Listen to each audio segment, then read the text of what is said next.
Hello and welcome.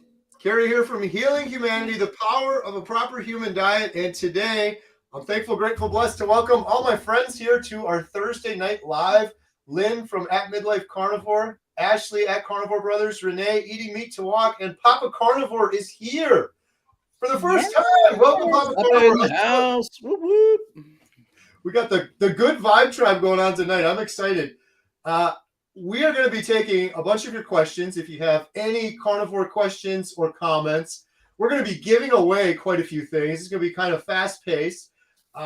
We also have a huge giveaway tonight. For those of you that have joined some of our others, throughout the month of January, we were talking about giving away this big box of amazing meat from Independence Arc Farms, $225 value. If you signed up for our email newsletter all of January, we're picking that at the end of this call tonight. And you can still sign up right now during this call. So you have some time. If you sign up for the email newsletter, which is in the description below, at the end of this call, we're going to randomly pick one of those folks, and we're going to give away a $225 box of meat. Huge shout out and thank you from Independence Arc Farms. They're an amazing, independent, family-run farm in the United States. They deliver all over the country. If you didn't win and you want to order from them, they're a big supporter of Healing Humanity, so we really appreciate them. IndependenceArc.com. And we're giving away stuff tonight. Here's how it works. It's very simple. You just go to the description below, and you have to follow each of these individuals that are on the call here.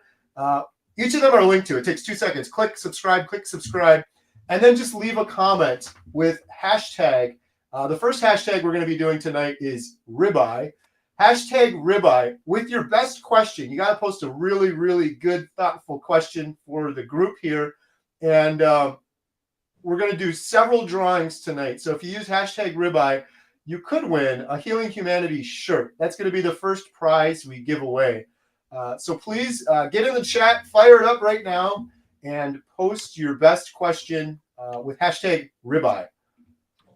All right. How's it going, everyone? Doing great. Great. How's Papa Carnivore doing? Oh, man, I am psyched. This is exciting. Like, this is the first live Q&A you've come to join us with on Thursday nights. And we're going to be out in Tampa in a little while. You're coming out to the big Dr. Kiltz meetup, right? I'm leaving at 3 in the morning. It's a 4-hour drive from South Florida. I'll get there about 8 o'clock. And then do the morning thing, then do the lunch, and then 4 hours back. Wow. Nothing for a carnivore, that's not dedication, right? Man. That is carnivore dedication. Hey, here's Carnivore. a quick little intro. So if you're not familiar, Tampa meetup is February 8th. And there's a whole bunch of different events. If you are at all interested, please visit kiltzmeetup.com, and I'll post that in the chat. You have to register. You have to get yourself a ticket. There's like 3 different events that you could possibly sign up for. And it's Papa Carnivore. I don't know about you, but this isn't even a carnivore meetup. We shouldn't call it a carnivore meetup. It's turning into the mini. I said it's the first annual carnivore convention. It really is. Look at that lineup. That's incredible. Dr. Ovadia, Dr. Boz, Adam's going to be there. Dr. Kiltz, Dr. Kelly Ritter, Dr. Boz is going to be there. Dr. Nelson, who's incredible. Dr. Nelson might be joining us a little bit later tonight here on the live stream as well. And then you got Bellistic and Buttergeld. Did I mention Dr. Wiedemann's going to be there too? It's a carnivore conference plus meetup all in one. And again, a huge shout out to Dr. Kiltz for putting this amazing event on. And the proceeds are all going towards the Healing Humanity documentary, so we can finish this documentary up and continue with the series. So. And also, Kerry, there's also some really big, people there too. Mitch from Old Guy Carnivore, Nia from Nia's Way, Ellie from Nourishment Redacted. I mean, that's just a few. Coach Lisa Pickert, who's amazing. Lisa will be there. It's incredible. I can't wait. Awesome people. If you haven't been to a meetup before either, do it. Just do it. You'll thank me afterwards. You'll be addicted. It's there's nothing like being in a room of like-minded individuals with that amazing carnivore energy. So hope to see you guys out there. Before we jump into the questions, which we're going to do right now, I just got to do one more shout out. At the bottom of the screen there, we have our Healing Humanity membership site. Lynn, Ashley, and I just got off a call on the membership site. It's healinghumanity.life. We've got like 6 or 7 Zoom calls going on a week now. It's crazy. We started a new one called the Healing Humanity Hangout with Dante Ferrigno, hosted by Dante Ferrigno. We did that last Sunday. I went there as a fan, and it was incredible. We've got our Breaking Addictions calls. We had Dr. Baker on a while ago. Dr. Kiltz is coming on soon. So proceeds from the membership site go to support the documentary and the incredible team that's managing all of this and doing all these amazing Zoom calls. So if you want to get in, we have a limited time offer right now where you can get 50% off. There's a promo code on the bottom of the screen there, and there's one in the description as well. Just click that link in the description. Yeah. And Saturday morning, we have Dr. Elizabeth Bright. So Amazing. that is off our usual Zoom call schedule. So if you want to catch the Zoom call with Dr. Bright, get signed up today and you'll be able to join in. That is 9 a.m. Central Time this Saturday. I am excited for that call. Wow, I love Dr. Elizabeth Bright. She is a thyroid expert, especially women, young women, older women, perimenopause women, iodine. I mean, she's incredible. Yep. Yeah, we're looking forward to having her. All right. I'm checking in on the comments here. Shout out Adam Carnivore today. Unfortunately, he couldn't make it tonight. He's been really, really busy. Normally he helps me with these questions, but we'll get through it here. We got a bunch of questions coming in. Post your best question. Hashtag ribeye is great, but hashtag ribeye with the question is going to give you just stronger odds of winning this shirt. Good karma, right? Hey, Kerry, I got to interrupt and tell you one thing, because actually Target Prime Rib put it in the comments. And about the community membership thing too, one of the coolest things is Dante. On Sunday afternoons, we get to do a Dante from Ferrigno Freedom hangout too. So, and it's every Sunday, 2 to 4 p.m. Central Time. Yeah, that was fun. Yeah, it was a lot of fun. Everyone knows Dante's incredible. So many people found Carnivore, myself included, because of Dante's inspiration. But the call was 2 hours, and it seemed like 10 minutes. Like, he was just on fire. Very inspirational, and it's a Zoom call. So you can participate. You can ask questions. You can do it in the chat if you're not comfortable. But looking forward to doing more of those for sure. So, all right, we've got some questions here. First, we got a new member, Ellen and Nizam, new members. Thank you both so much for that. Ian has a question for the panel. How much weight in beef should the average middle-aged male eat per day? Anyone want to take that? Maybe we'll just one of you average middle-aged males can answer that one. I was going to say, I don't have a specific definition for me of an amount. I eat till I'm comfortably stuffed. Generally, for me, that's at least one good inch and a half thick ribeye. Although there's been times where that's not enough. I've actually been known to throw another one on. But that usually, if I need a little more, I'll put on some eggs as well, something like that. But I don't have a set amount. I would say I probably eat a pound to a pound and a half a day myself of fatty meat. But I always make sure I include the fat with it. That seems to fill me up more. Yeah. Well, as a middle-aged male, I'm 62. I'll be 63. I mean, same thing. You guys all know my favorite meat of choice is a T-bone. I'm the T-bone guy, and I'll eat a big, juicy, good monster-sized T-bone. I'll eat lots of butter with the grass-fed butter, cold butter on the side, and I'll break off pieces and eat it with every bite.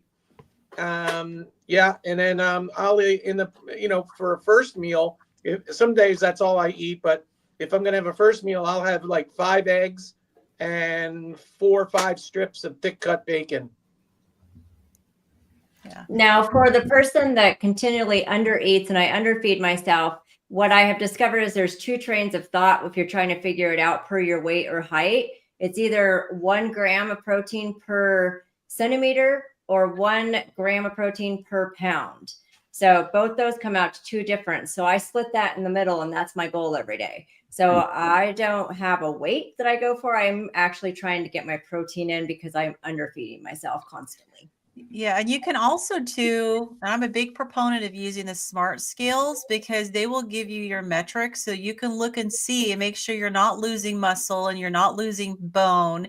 It'll give you your metabolic rate, make sure that that's not going down in the wrong direction. And so sometimes those metrics can give you an idea if you're eating enough or not eating enough.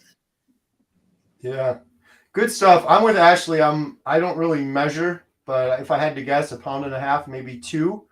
I just eat till I'm comfortably full. I always caution people, it's really different depending on the stage you're in, because when I first started carnivore, I ate a lot different quantity wise than I do now.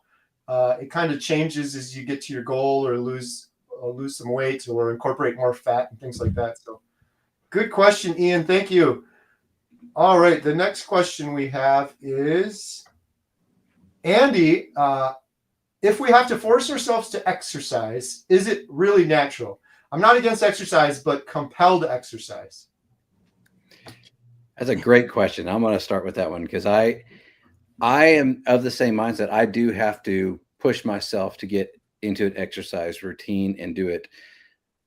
Is it natural? I believe 100% yes, it is, because I believe we are where we're at today is a very, very lackadaisical way of life. Most of us sit in front of a computer all day at our job. We go home, we sit on the couch and watch TV at night or YouTube or whatever it may be. We aren't out there working, gathering, doing the things that we would have done naturally, ancestrally all day long. Those guys didn't have to exercise. They were out there sprinting, chasing after their games and doing other things like that, lifting heavy things constantly as they worked all day long with their hands. Most of us today don't do that. And so I think that's why it's absolutely essential when you can. But I think when you start out carnivore, I heard this. In fact, Lynn, you said this when you first started, you weren't in any capacity to exercise all the time. You had to start very slow and get to that point, right? And I didn't even exercise at all for, I think it was about 5 months in because I was too sick. Any exercise just knocked me on my back for like a week. Yeah. So you've got to be in the right place before you start anything routinely, for sure. It depends on how much healing that needs to take place. And I know, Kerry, you said you experienced this as well, that once you got to a certain point, and what I experienced is that my body started to actually want to move. And that was completely unexpected because I always had really bad exercise intolerance. So I think it's natural to want to move. And if you're really ill and you have a lot of healing to do, I would definitely encourage movement, but I wouldn't encourage intense exercise until you are healed to the point where you can do it and feel better and not feel worse. Right. And there's different levels, right? I mean, if you want to look like Dr. Baker, you got to put in a lot more effort, right? I mean, that's the thing. So, it depends on what your goals are too. Yeah, I'm with you guys. I never exercised other than in gym class or whatever, but I always had to force myself to. And it wasn't until I did carnivore for a while. And I feel like once everything healed, I just wanted to exercise. I kind of enjoy it now. I never in a million years thought I would ever say that or do that, but I just have excess energy and want to. The only other thing I'd say on exercise is one thing that always bothered me is when I was 100 pounds heavier than I am now and I was very unhealthy, the message I seem to remember hearing over and over again was exercise, exercise, exercise. And I didn't exercise at all to lose any of my weight. So many of my health issues cleared up without exercising. It was 100% nutrition, or maybe 99% nutrition. And I'm not saying exercise is bad. Like if you can tolerate it, if you can walk around, if you can exercise a little bit, that's great. But I feel like a lot of people are misled to believe hopelessly that the only way they can lose weight is go run on a treadmill for a couple hours in the gym while they're still overweight. And then when I used to do that, if I ever forced myself to, I'd be like, oh, good, I just burnt X number of calories. Now I can go treat myself with X, Y, or Z. That would just negate all of that work I just did anyway. So you can't out-exercise a bad diet. It's so much more about nutrition. And I think I wish I would have known that a long time ago, because I think a lot of people don't realize that. Yeah. And we can't forget that exercise is a stressor on the body, and it could be a really good one. But if you're already ill, it can be detrimental to push yourself to exercise, because it's going to increase your cortisol levels, and it's not a good stressor when your body's trying to heal from other things. point. Good question, Andy. Thank you so much. For those that are just joining, we're giving away a Healing Humanity shirt. Just post your question right now. Hashtag ribeye. Hashtag ribeye for the Healing Humanity shirt. We'll be doing that drawing in just a couple minutes here. The next question we Super chat from Chris Stearns. Super chat, Chris Stearns. Thank you, Chris. Question: lard versus tallow. Do you feel they're equally good to cook with? Lard is a lot cheaper. Why? I'm asking. Any opinions on that one? I'm a tallow guy myself. Tallow. I prefer tallow. I feel like the beef fat is healthier for me from a histamine standpoint. Yeah, Yeah. I'm a tallow guy too, but I do collect the bacon grease and store that in my refrigerator, and I'll use that to like fry up. Like if I do panko crusted chicken or pork chops or whatever, or fish, I'll use the bacon grease for that. But when I'm cooking my steaks, I use the Wagyu beef tallow. I get it. It's in the black can from Chicago Packaging Company, something like that. I get it on Amazon. Yeah, but you can make your own tallow. So look up videos on how to make tallow, because I know, yes, lard is cheaper. But if you do, want to make your own, you can definitely do that. Chris Stearns, I do heart attack chicken, Rick's recipe of doing some chicken. But when I do it in a lot of oil, I'll definitely go with the bacon grease and the lard, because it's such a large quantity as well. And you can reuse it several times too, which is nice if you strain it out and you can reuse it. But that's when I'll lean that direction. All right. Good stuff. Thank you, Chris. Hopefully I'm sounding clear now. Sorry, I had a mic issue there for a second. Yeah, you are. Okay, Yep. Cool. Thank you for the heads up. Chris is asking, is Adam doing okay? Haven't heard from him in a few. Adam's doing incredible. He's working very, very hard. He has a full-time day job, so he's been volunteering and trying to balance between the day job and doing all of this. But I talked to him earlier today. He's doing great, and he said there's a small chance he might be able to jump on this call later, but he's going to be back very soon. He's just had a couple big projects come in on his day job, so. Target Prime Rib. You guys need to sell little action figures of each of you. Bobbleheads. Papa Carnivore with a T-bone steak. Nice. That's funny. Oh, here's a good question from Barry. What is your preferred way to cook a ribeye? Do you leave any scraps? I'll take this one real quick, and then I'm going to see if there's any other questions. You guys probably know this one already. My preferred way is on the smoker. Low and slow, I like to smoke it, especially if it's a thick ribeye, and then I like to sear it, either on a charcoal grill or a cast iron skillet in some beef tallow. I like ribeye anyway. I'll throw it in the air fryer or whatever, but that's my favorite for sure. And never any scraps. What about you guys? Well, the only scraps that I have are intentional because I give them to my dog. So she gets the bone off. I usually get bone-in ribeyes and cut it off as much as I can, and I give the rest to her. That's the only scrap usually that's left over. But all right, Kerry, I like it smoked low and slow and then seared off. However, since we went to Chicago and we had that incredible steak from Gibson's, it was brought back. It was one of the best steaks I've ever had after sitting in a to-go box for an hour. Unbelievable. I don't know how good it is. So I've been working on trying to perfect that one because I want that flame crisp steak. So if you're watching my video series, the one tomorrow should have me attempting. It didn't get there, but it was good. It was a great T-bone, but it didn't quite get there to that. I'm working on trying to perfect that and mimic that Gibson steak. That was incredible. I'm going to say, Ashley, I'm with you on that.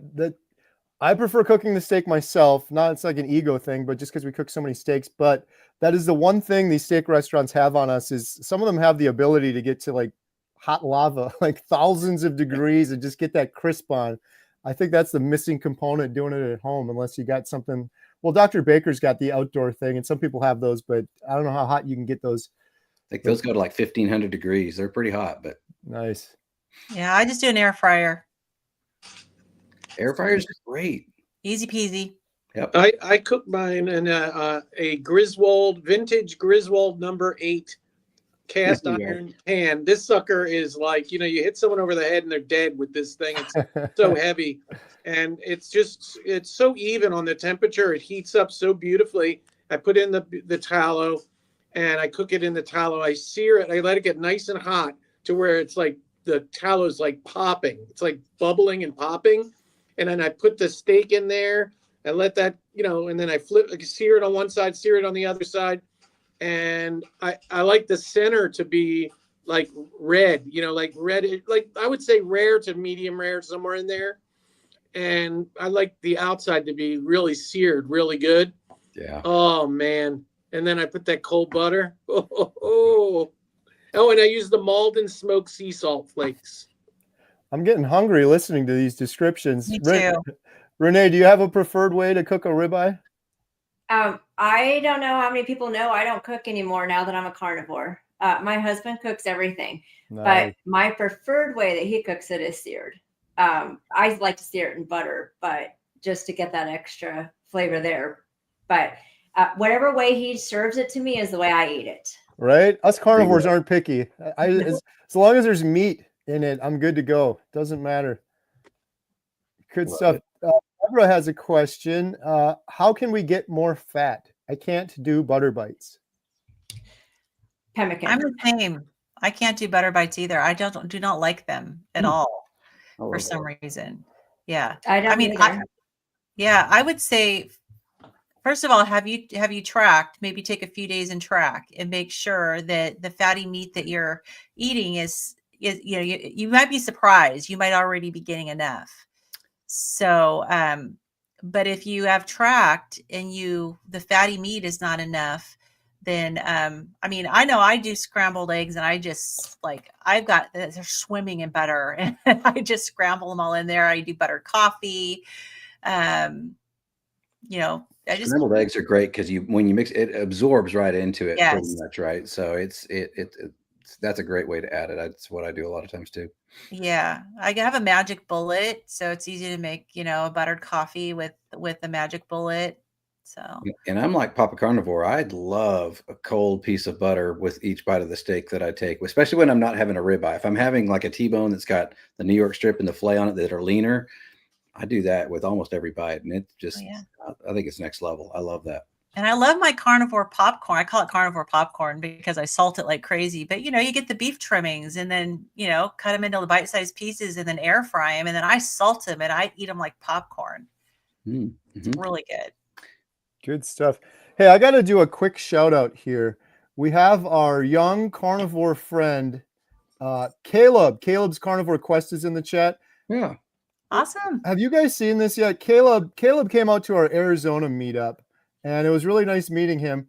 Here's Caleb's YouTube channel, Caleb's Carnivore Quest. Caleb has 98 subscribers. 4 days ago, he did his Carnivore My Experience as a Teen, which I think is really going to inspire a lot of other teenagers out there. So if you have a teen or you want some inspiration, go check out Caleb's video. And I thought it'd be fun too. Just go subscribe. Caleb has 98 subscribers, so I'm going to just leave that open in the background, and then we can check back later. Maybe we can get him. What do we have? We have over 200 people on here. Maybe we can get him 200 more subscribers. I think that would make Caleb's day. Shout out Caleb. All right, the next question we have here is, Abe, what can be some reasons for rapid heart rate while on carnivore?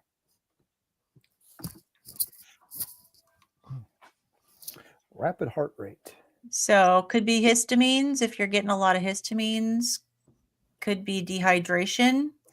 It depends on how long you've been on carnivore. So could be dehydrated, rapid heart rate, I would think maybe possibly high histamine, but electrolytes. I don't know, Renee, you have some feedback on that one too? When I was becoming fat adapted, I had a hard time controlling my heart rate for a while there for the first couple of months of becoming fat adapted too. So like you said, not knowing how long you've been on carnivore, like if it's still going on and you've been carnivore for a while, maybe you should go just check it out with your doctor just to be on the safe side. The heart is one of those things that you don't want to mess around with. But in the very beginning, I agree, Lynn, it was either electrolytes or it was just fat adaptation was really difficult for my body. Yeah, and I got rid of my heart palpitations with low histamine carnivore, so nothing aged smoked, making sure it was really fresh, and I had to get rid of egg whites for quite a while. But if your heart rate is elevated, and by rapid, of course, that means something different to different people. So I was curious to know, how high is it, and is it sustaining high? Are you experiencing symptoms? Are you dizzy, lightheaded? If you're experiencing that, absolutely go right away and go see the doctor and get it checked out. If it's, if it's getting, if your normal heart rate is in the 60s and all of a sudden it's hanging out in the 90s for a couple minutes, then I would say maybe if it keeps happening and you troubleshoot and nothing happens, definitely call your doctor and get an appointment to see what's going on. Usually there's a fix for it on carnivore. Good stuff. All right, we're going to be doing the drawing here in just a minute for the Healing Humanity t-shirt. You still got a chance. We're going to answer one more question here. Hashtag ribeye with your best question. The next question we have is Lardfast Racing. What is the best carnivore ingredient to take the place of flour in a gravy? Yeah, Ashley. To take the place of the flour in a gravy, you can use heavy cream and some sour cream. Heat that up, and that'll thicken it up. And then in a lot of other recipes that use flour, you want to do some kind of bread, like the pork rinds, pork panko. You can get them whole and then crush them up yourself, or you can buy them. They're more expensive if you buy them. They're pre-crushed up, but you can buy that. And then I think there's actually a couple other products. Carnivore Crisps, I think, also do a chicken flour and a beef flour. I haven't tried those myself, but I think they also do a couple of flours for a flour substitute as well. Courtney Luna has a good biscuits and gravy recipe that we got to try at Hack Your Health, and she used heavy cream and I believe it was sour cream cream cheese, heavy cream and cream cheese to thicken up and make that gravy, and then put the sausage in it. And they gave samples. It was pretty darn good.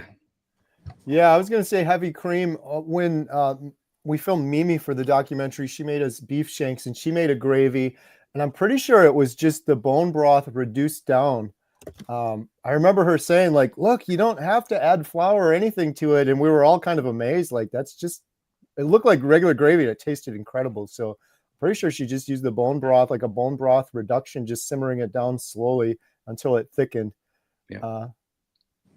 Anyone else have any ideas on that one? Bill Knott has entered the building. Hey, Bill. Not in the house. Bill. All right. Let's see. Should we do a drawing? Yeah.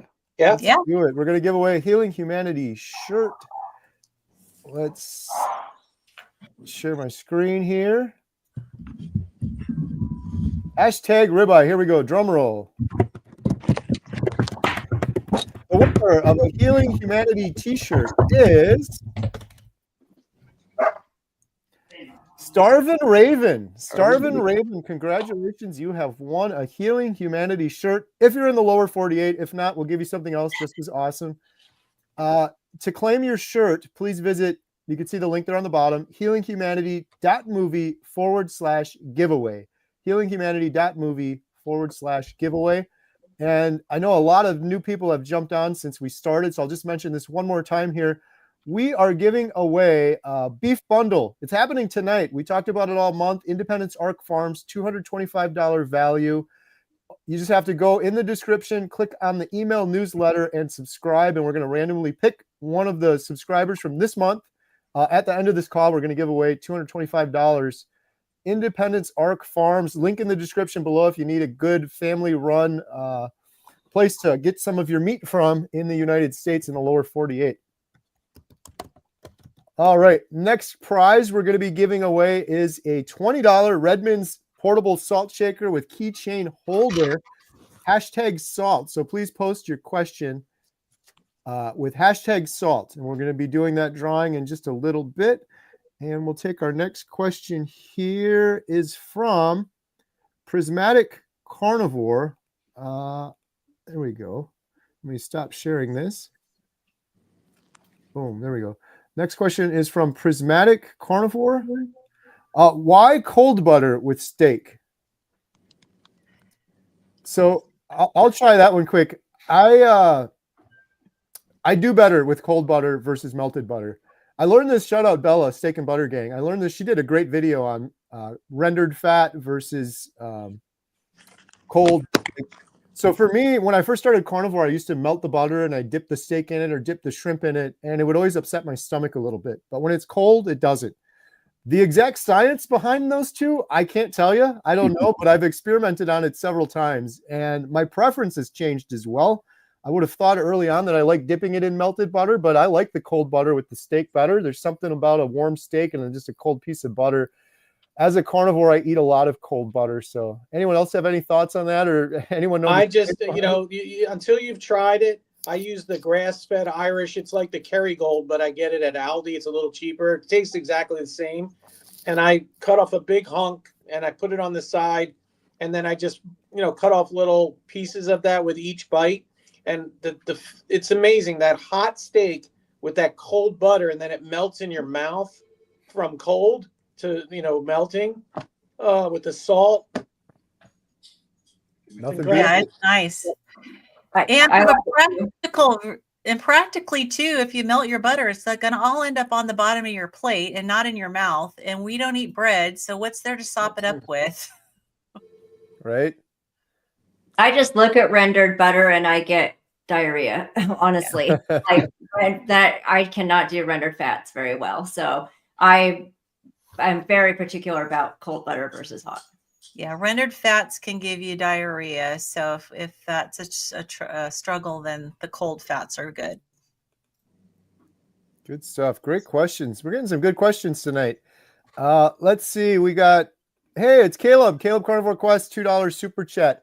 What are good video ideas for beginners? This is a good question. People in the chat too, but people on the panel, what do you think are some good video ideas for beginners? One thing I would suggest, Caleb, is whatever you're most passionate about. So you being a teenager carnivore, maybe it's what's working for you. A lot of people also like just, hey, I'm starting carnivore. I'm on day 65. Here's what I ate today. Here's what I learned kind of thing. But my best advice would be whatever you're most interested or passionate about. Those seem to do pretty well. Kerry Mann. No, but honestly, it was you. Like, it was your videos that got me there. But I just saw a really great interview. I posted it on my Instagram the other day.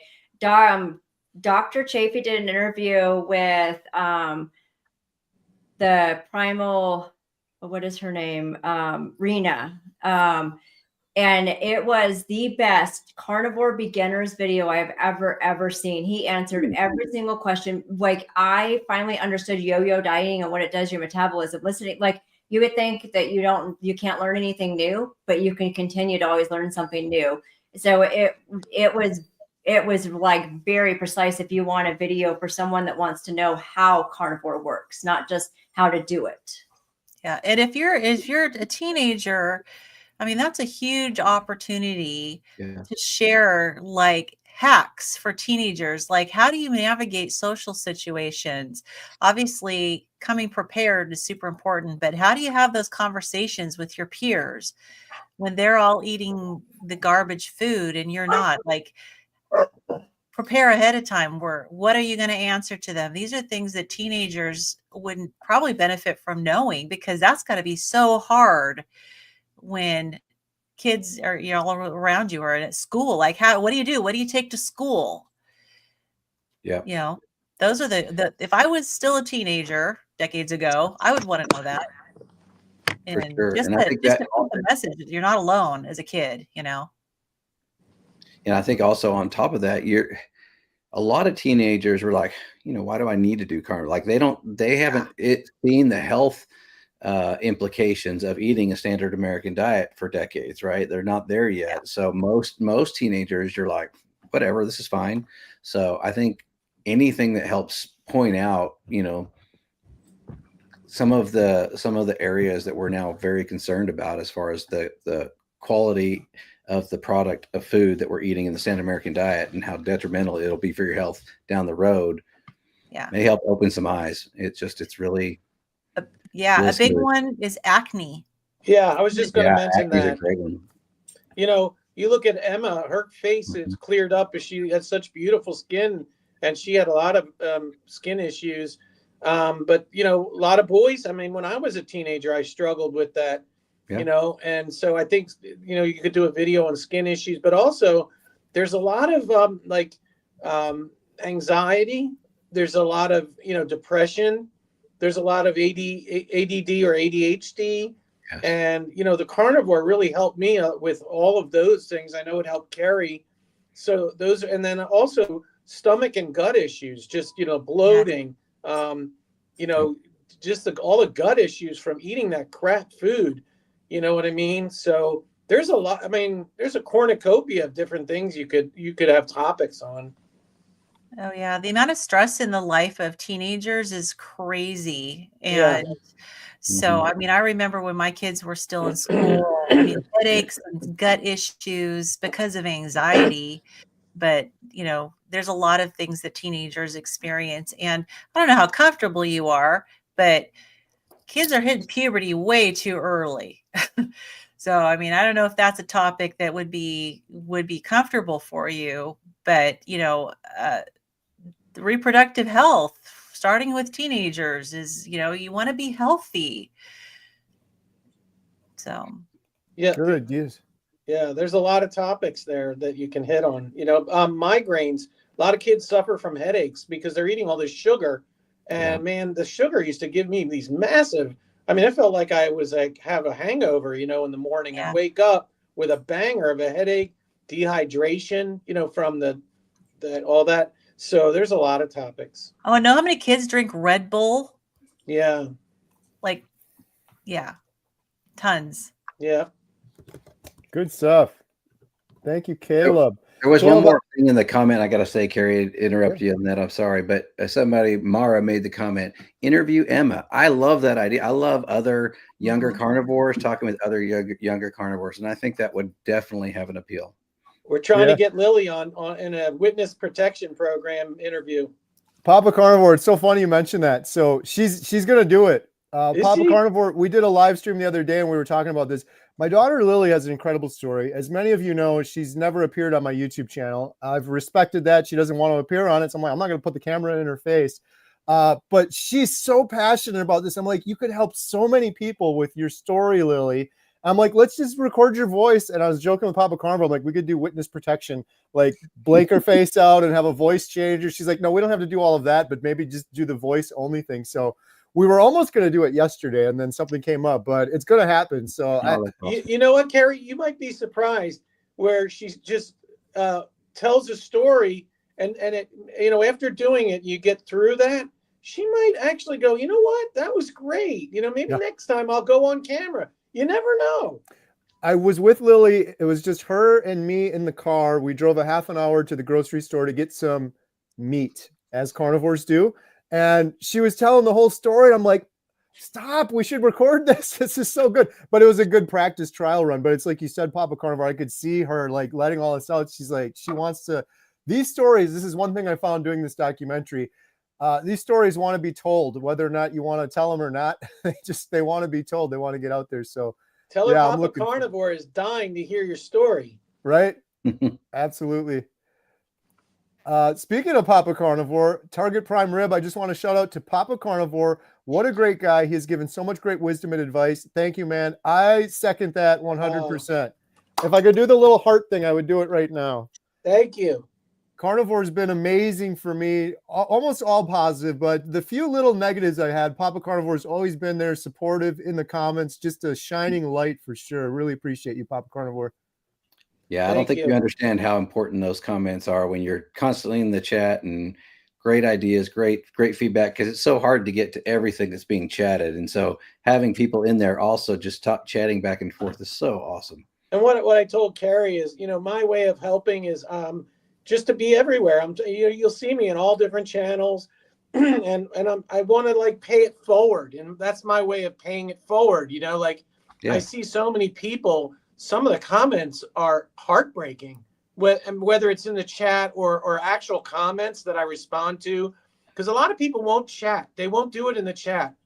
it's kind of like Bill. You know, they're kind of suffering in silence, but they might leave a comment. You know what I mean? And some of them will pour their heart out. Kerry, you've seen some of those comments. Yeah. And they're like, you know, whoa. And those are the ones when I detect when someone says, you know, how they've been struggling. I feel hopeless. I just don't feel like I can do this. Like, I don't see any future. I don't see any hope. Like, that's the one that I want. You know what I mean? That's the one I really want. Yeah. You do it with such love and compassion, though. I wish everybody could be like that. Thank you. We need more Papa Carnivores. Speaking of Papa Carnivore, we did a live stream the other day, and I know you don't have a active YouTube channel yet, Papa Carnivore. And last time you said you really just wanted to get your story out. So I put a link to the initial interview I did with Papa Carnivore. That is in the description below. So for everyone that's watching, they're like, y'all know who Papa Carnivore is. But if anyone's new here and you don't, you click on that link, you could hear his story. Papa Carnivore has an incredibly inspiring story of his own that he shares. And it's funny because my story is eerily similar to Kerry's story. I mean, we both even have daughters named Katie. Right. To the point when you were telling me the story, I'm like, is he punking me here? What is going on? Like, I mean, even to the point where I had this little skunk patch in my hair, this white spot that disappeared. Like, I mean, it's really weird because there's so many different things, you know? Yeah. We both had the skunk patch. It's completely gone. It's crazy. Yeah, little gone. white spray paint, white thing, gone. It's just that gone. and like a million other things we had in common. But Papa Carnivore has a great story. I encourage everyone to go check that out. Thank you, Target. It's funny because I had somebody who was like, like just like you get, Kerry. There's no way you list all these things. Like what in our first video, what was it, 25 things, Kerry? And after that, I've thought of another 10 that because I did that list literally in 2 seconds. I just got a piece of paper and I just went and wrote 25 things. But people think I'm punking them. They really think I'm full of crap. Yep. You know, some of these people don't believe you could possibly, cure these many things. But I'm not the only one. I mean, I've seen lots of people. G, what's her name? G from G Brown. Yeah, G Brown. Yeah, she's got a list that is bigger than mine, and her husband. The list she gave of her husband. So it's not just me. Yeah, I'm with you. I was getting that Papa Carnivore on my channel where they don't believe it. I'm like, I'm an open book. Here's my medical records. The congestive heart failure, I probably wouldn't have believed that either. I did a video with Dr. Ovadia, which was just a huge blessing. And I shared all of my medical records. Here's the actual records, like if you don't believe me. My weight loss, that was from a doctor's appointment. So that's in the records too. But yeah, some of it's unbelievable. But then like you, me, Papa Carnivore, everyone here on the panel, you start hearing these things over and over and over again. You almost get numb to them. Like, oh yeah, it's great. You're down 100 pounds. I've heard that 50 times now. It's incredible. It's kind of sad that it becomes normal, but the healing on carnivore is pretty awesome. So we're going to be giving away a Redmond salt shaker in just a couple minutes. #salt. Post your best question. Next question we have is from Carrie Duffy. Carrie said, what are your recommendations for staying with a non-carnivore family for a week? One has heart issues. They all eat the standard American diet with no thought that it is bad, and they will not want me to grill steaks. Ooh, that's a tough one. Well, I've had to take my air fryer to my husband's vegetarian family's house when we've gone there for holidays. And I just ask them ahead of time, is it okay if I use it outside. I don't use it in the house. And I just ask them, is it okay if I plug it in your garage or outside? And that's at least for meals. And of course, there's also lots of snacks. But if you're going to be there for a week, you got to eat, right?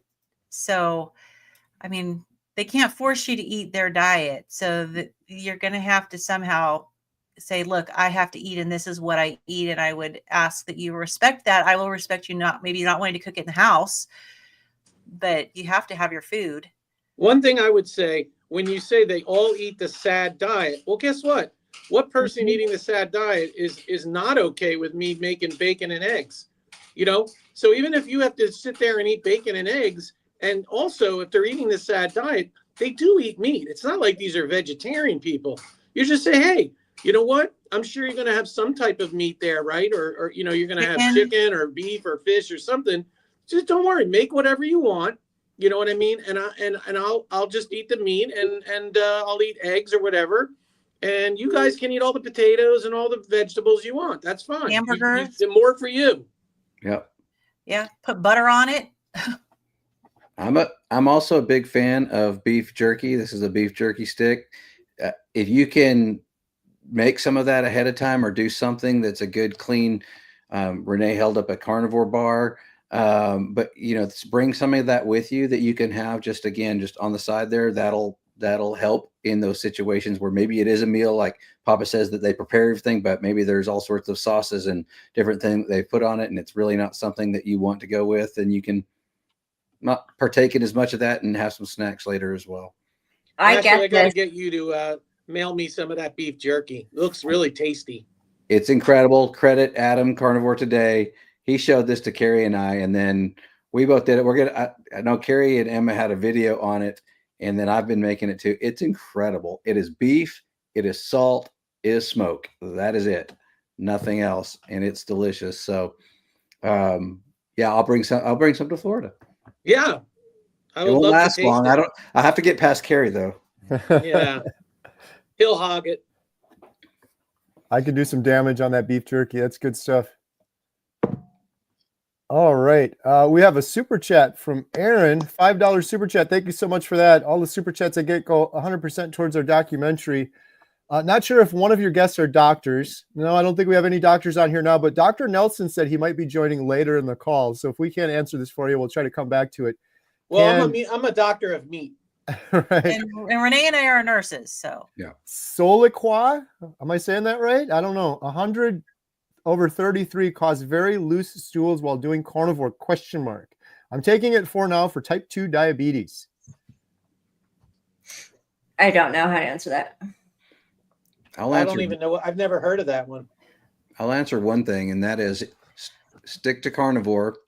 Pretty soon you won't probably need that medication for your type 2 diabetes anymore. Well, and metformin causes loose stools. So I don't know 100% about this particular drug, but I know that so many people have problems with diarrhea on metformin. So I wouldn't be surprised if there's some similar mechanism that's causing this to happen. Good stuff. Thank you, Aaron. And I'll leave this to the side. If Dr. Nelson jumps on later, I'll ask him. Oh, and one more thing though. So, you know, while doing carnivore, it makes me think though that maybe this wasn't happening before carnivore. So I guess my question would be like, how long have you been carnivore? Because if you're still getting fat adapted, that could cause loose stools, and it may have nothing to do with the medication. So if you're new to carnivore, maybe slow down on getting fat adapted. Again, don't do the rendered fats. If you are doing fats, do the cold fats, and it may potentially have nothing to do with the medication. That's a good point. All right. Good stuff. Debbie is asking, where on the website can I see my membership status? I think I can help you with that one. If you're on desktop anyways, it might be different on mobile, but on the upper right corner, it'll say your name and there'll be a little circular picture. You can click on that. And then at the bottom of the list is membership. You can click on that. So it works on desktop. So quick shout out too. Good timing for the question. For anyone that's new, that's jumping on, that's interested, we have a Healing Humanity membership site, and we are offering 50% off right now if you're interested in trying it out for a month. It's healinghumanity.life. There is a link in the description below. It's community, I think, is one of the biggest things if you're starting carnivore. There's free communities out there, but if you're interested in getting into more of a involved community like ours, where we have multiple Zoom calls and we have courses and we have experts like Dr. Baker and Dr. Kiltz coming on, maybe something worth considering, and the proceeds from that are going to support our documentary efforts as well. Link in the description below, and you can get 50% off right now. Yeah, and I know, is Debbie asking you about the Healing Humanity Life membership site? Oh, that's a good question. Where on the website can I see my membership status? because it's a little more difficult, and we're going to be eventually hiring somebody to change and reformat, because the way the platform is set up, they make it a little challenging. But if you go into your profile, if you are referring to our membership site, if you go into your profile, there's going to be two little menus. There's with 3 dots on the side. You go to the second set of dots and click that, and there's a sub menu that says membership, and you'll be able to see everything about your membership there. Good stuff. Thank you, Lynn. All right. The next question, we have a super chat from Caleb. Caleb's Carnivore Quest, $2 super chat. I'll talk with you, Papa Carnivore. That sounds great. There we go. Awesome. Caleb, I'm just checking your YouTube channel. We're at 123, so we got him. What is that? 25 Hey, new I subscribers. want to shout out one other young person that I really would love to see you interview, Kerry, is Yeah. Sophia Eats Steaks. Yeah, I love her. I don't know how you can get in touch with her. Maybe there's a way to just comment on one of her videos or something. But I followed her like through her little journey, and she had terrible like anorexia, bulimia. 16 years old. I guess now she's 17 or so. And just, Caleb, if you're listening, you got to watch Sophia Eats, Sofia, I believe. Sophia Eats Steaks. And she just does some great little videos, and her mom helps her. Her mom films her, and she kind of talks to her mom while she's filming. But she cured, terrible. She was hospitalized twice with anorexia, bulimia. She was, in bad shape. And she looks absolutely beautiful. She's got beautiful long hair, beautiful skin now. She's back to a normal weight. And she's just cured a lot of like anxiety and a lot of other issues. Yeah, she is.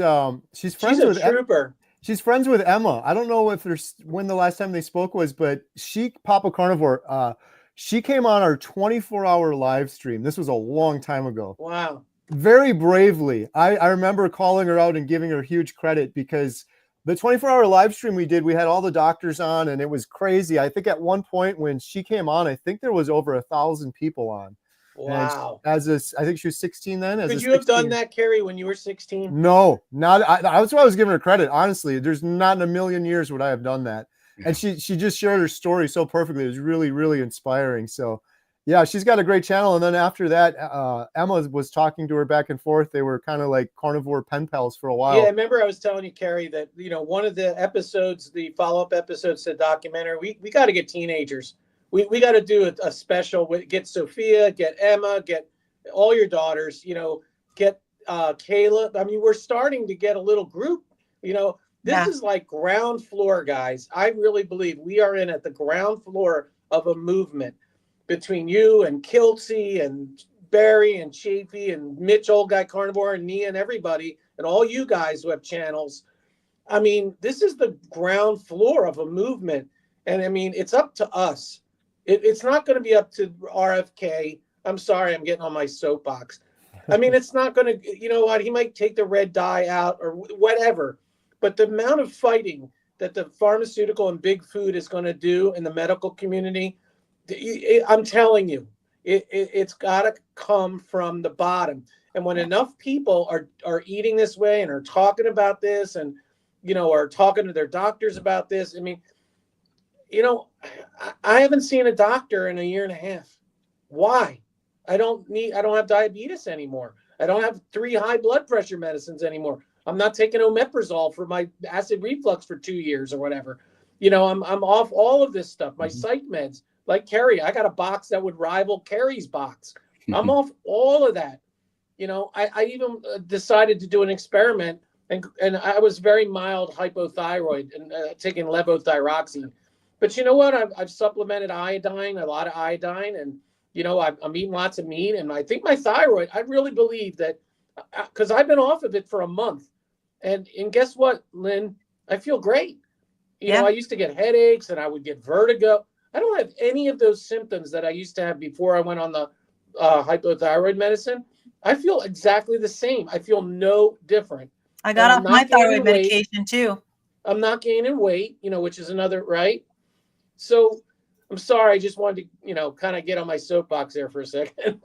No, it's good stuff. I was really fortunate. I had Dr. Baker on the other day, and he said the same thing. He's like, it's great that Make America Healthy Again is spreading awareness, but it doesn't matter. Ultimately, it's up to Americans. It's up to individuals to take their health into their own two hands and change things. It's got to be And what I grassroots, also tell people is no one's coming to save you. right? Nobody's coming. Yep.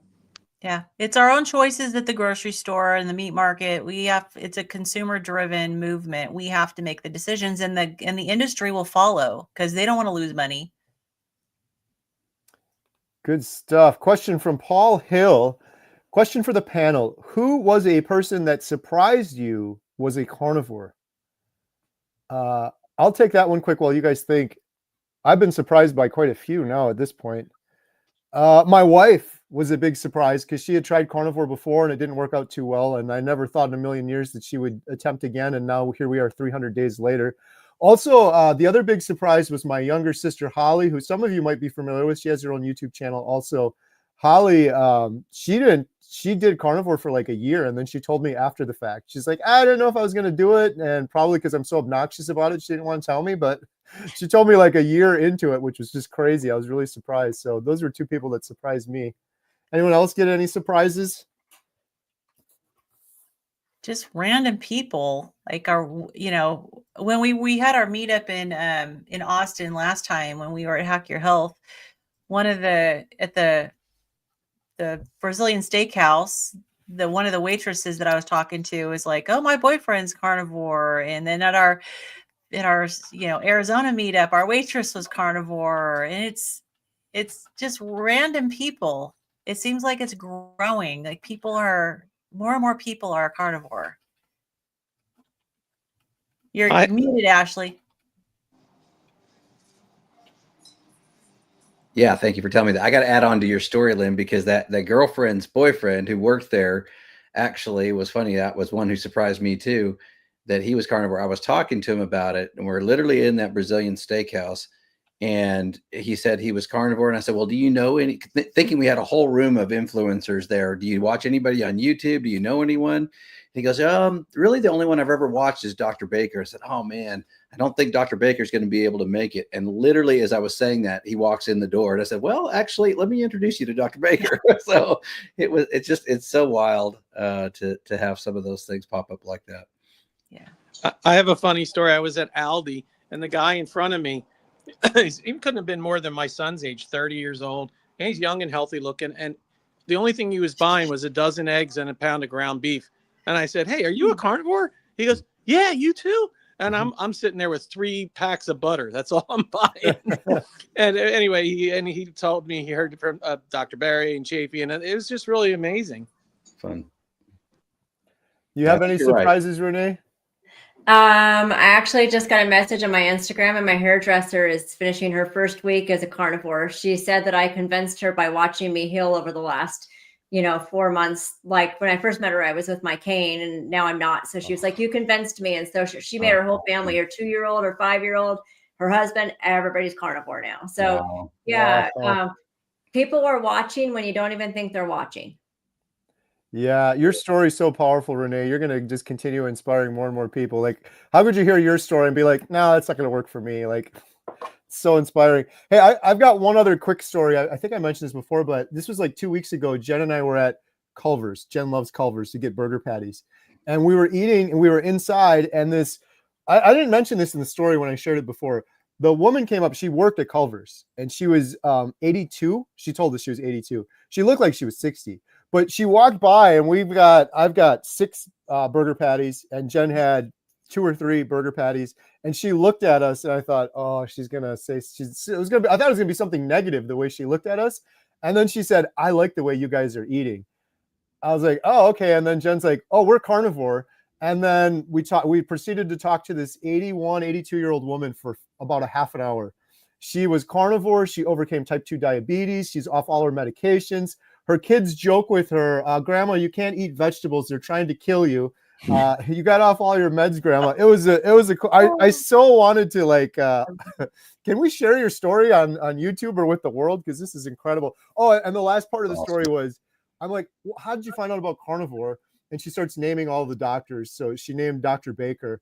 And of course, I got a big smile on my face because I have a picture of Dr. Baker holding me like a baby. So I'm like, oh, hold on, I got to show you this. And then she said Dr. Barry. So I showed her the doctor, and she was just going nuts. She got a big kick out of that. And she didn't know who you were, which was funny. She didn't have any idea who I was, which was pretty awesome too. You I'm need like, to go "Good." interview her.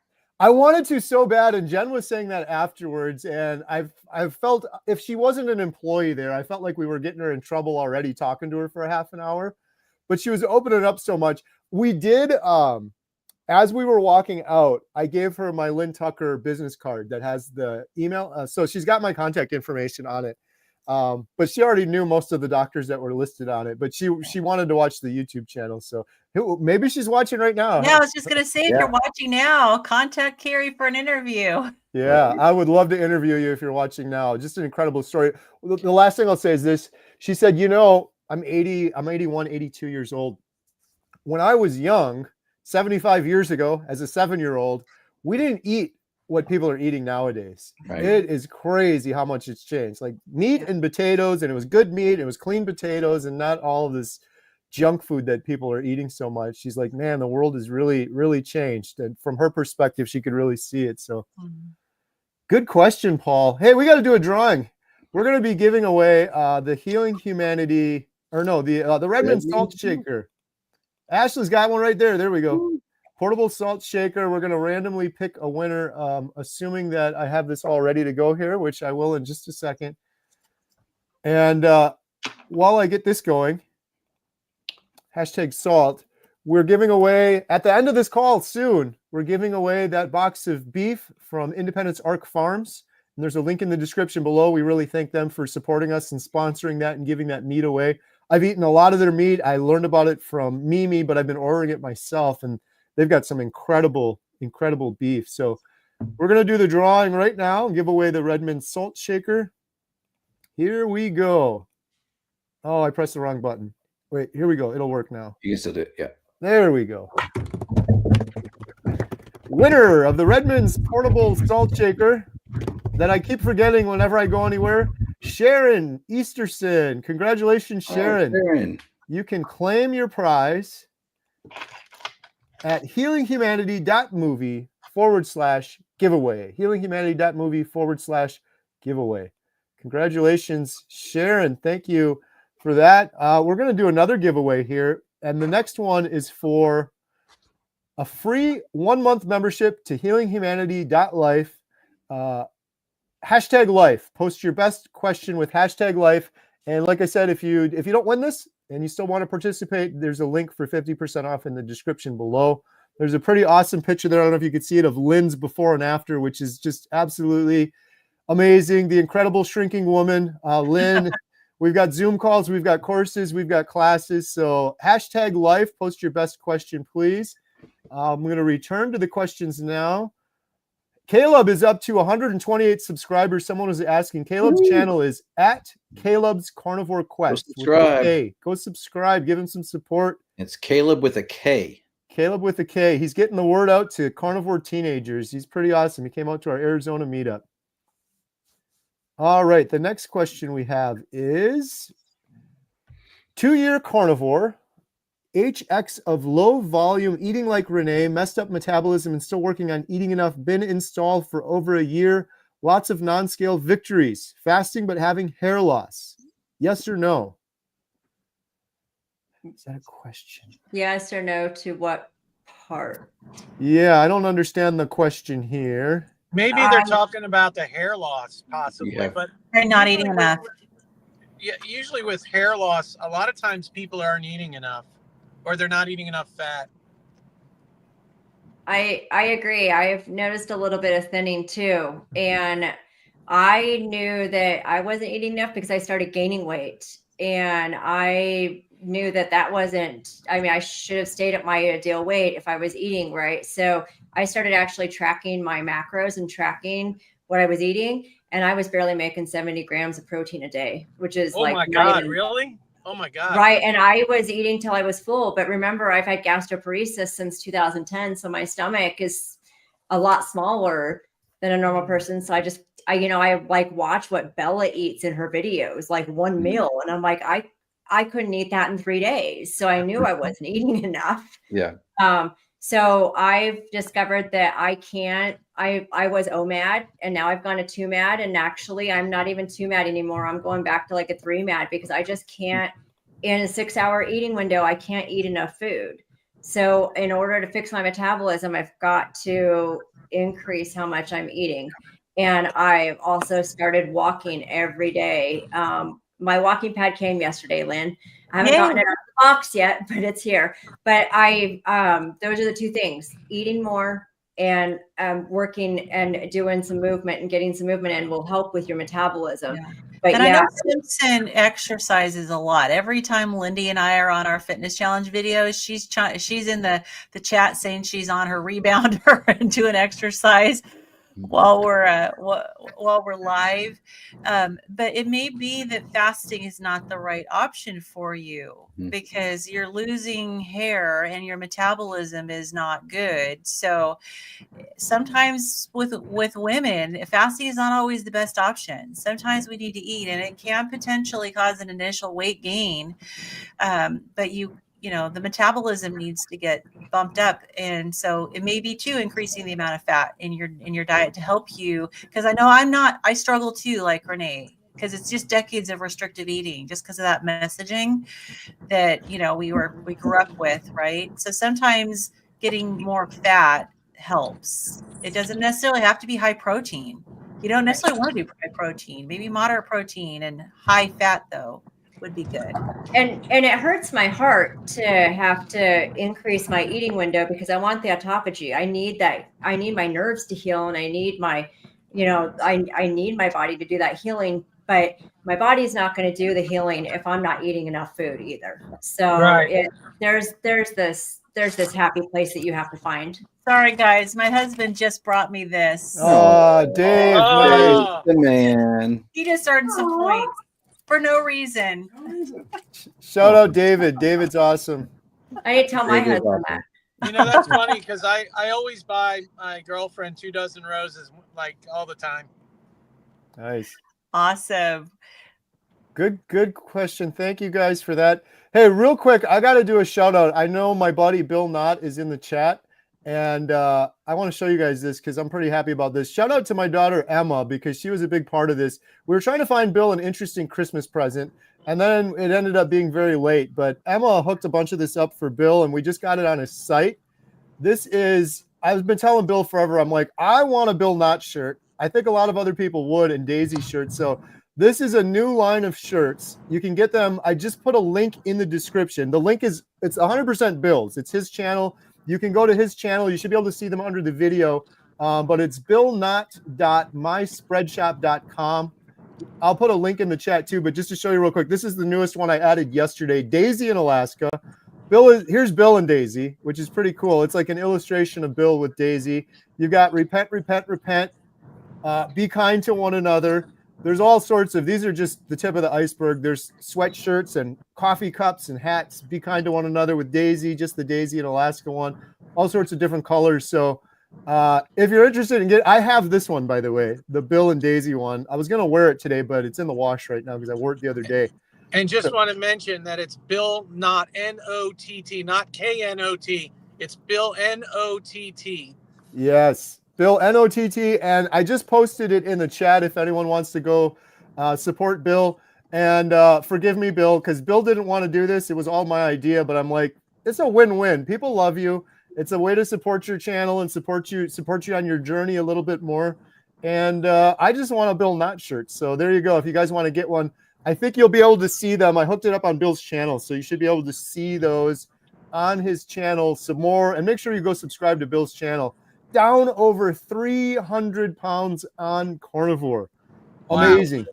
Absolutely amazing. Talk about inspiring. So Kerry, Bill just said that he's quite embarrassed, and who is he? And I don't think that Bill still understands who he is to a whole lot of people in this Famous world Bill.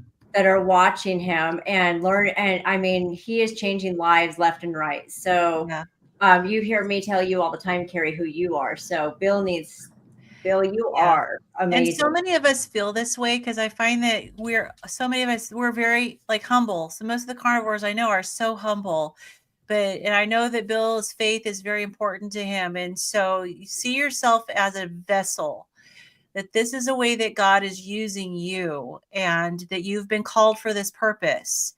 And it's not you, it's who's working through you. Great. I love you, Lynn. You said that so well. That is perfect. Bill, take that message too, because yeah, you're too hard on yourself sometimes. I don't know how many people I've talked to, and this is the truth. This isn't flattery. How many comments I've read of people that are like, if Bill Knott can do this in Alaska with his circumstances, I can do it. Bill has inspired so many people to find healing. Doesn't give himself enough credit. Just wait, Bill, till you go to one of these carnivore meetups. I cannot wait. I have a smile on my face thinking about Bill walking in with Daisy on a little leash or something. Everyone's going to surround him. It's going to be incredible. So yeah, none of us are an island. None of us are doing this on our own, whether you have faith or not. We're all here helping each other, and we're doing this together. Awesome. Hey, look who's here. It's Dr. Nelson. Yay. Dr. Nelson. Hey, Dr. Nelson. How's it going, Hello, Dr. Nelson? everybody. How's your weather down there? I want to know, Bill. Is Bill in the chat, right? Bill is in the building. I want to know where or how far is Bill from Barrow, Alaska? Bill, answer in the chat, please. Barrow, Alaska. Barrow? Barrow? Barrow. And it's the northernmost city in the hemisphere. I think Bill is more in southern part of Alaska. Okay, well, I'm probably gonna be there in a couple of weeks. Oh, exciting! We got to do an Alaskan meetup. Yes. Dr. Nelson, I'm glad you're here. We had a question earlier specifically for a doctor. Not sure if one of your guests or doctors can. Soliqua 133 cause very loose stools while doing carnivore. I'm taking it for now for type 2 diabetes. It's a combination medication, and I can't give specific medical advice, but many medications can cause diarrhea. So almost the great majority of medicines can give you either diarrhea or constipation. They can do both. And GLPs certainly can do both as well. This one is a combination of insulin. I barely prescribe it, but I believe there is a combination of insulin and a GLP. All right. Thank you for that. Hey, we got an answer on your question. Where did it go here? Bill said it's very far away. 560 miles. Oh, there it is. There it is. 560 miles. A little bit. I'm going to be too far, Bill. Next time. All right. The next question we have is, let's see here. Crafts Bayou, has there been a consensus on whether insulin-resistant women doing carnivore 1 meal a day, eating till comfortably stuffed, but not getting a ton of protein, is it helping or hurting? So the not getting enough protein might be one of the things that might be hurting, even though most doctors, whether it's very low carb keto or carnivore, will tell you it is the carbohydrates that matter as far as reversing insulin resistance and losing weight. But particularly women, they need to get enough protein. So it's a difficult balance to achieve sometimes. And depending on the individual, I mostly do once a day.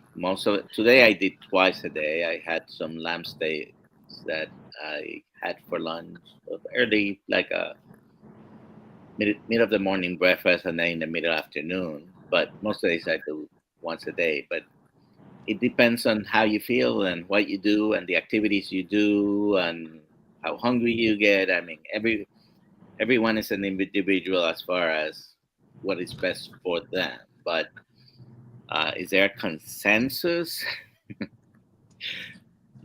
This is like even in the carnivore world, it's like asking 10 lawyers legal opinions and you get 20 opinions.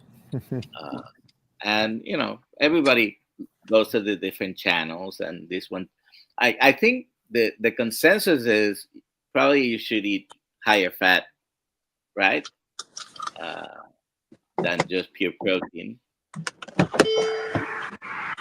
But if that is satisfying them, then that's fine. But yeah, they usually should have enough protein. It's difficult to have all your protein for the day in just one meal. All right. Thank you for that. Bob Eater, $10 super chat. Thank you, Bob. He said the most common side effects of Soliqua 133 include low blood sugar, hypoglycemia, diarrhea, nausea, upper respiratory tract infection, stuffy or runny nose, and sore throat. Thank you for that. All those except the hypoglycemia. All those you're going to find probably in every packaging insert of every medication. They whether it's placebo effect or not, they all happen. But the hypoglycemia, it's something that you have to watch out for, because as you get more insulin sensitive, then these and all the types of injectables can cause a profound effect. And I did sense from the question that the person, they specifically said, can it cause this on carnivore? So I got the impression that this is something that this person had been on. It was Aaron, right? Had been on this medication, but is now on carnivore and is now having diarrhea. That was why my thought was that it possibly may not have anything to do with the medication. It may just be the adapting to the carnivore diet.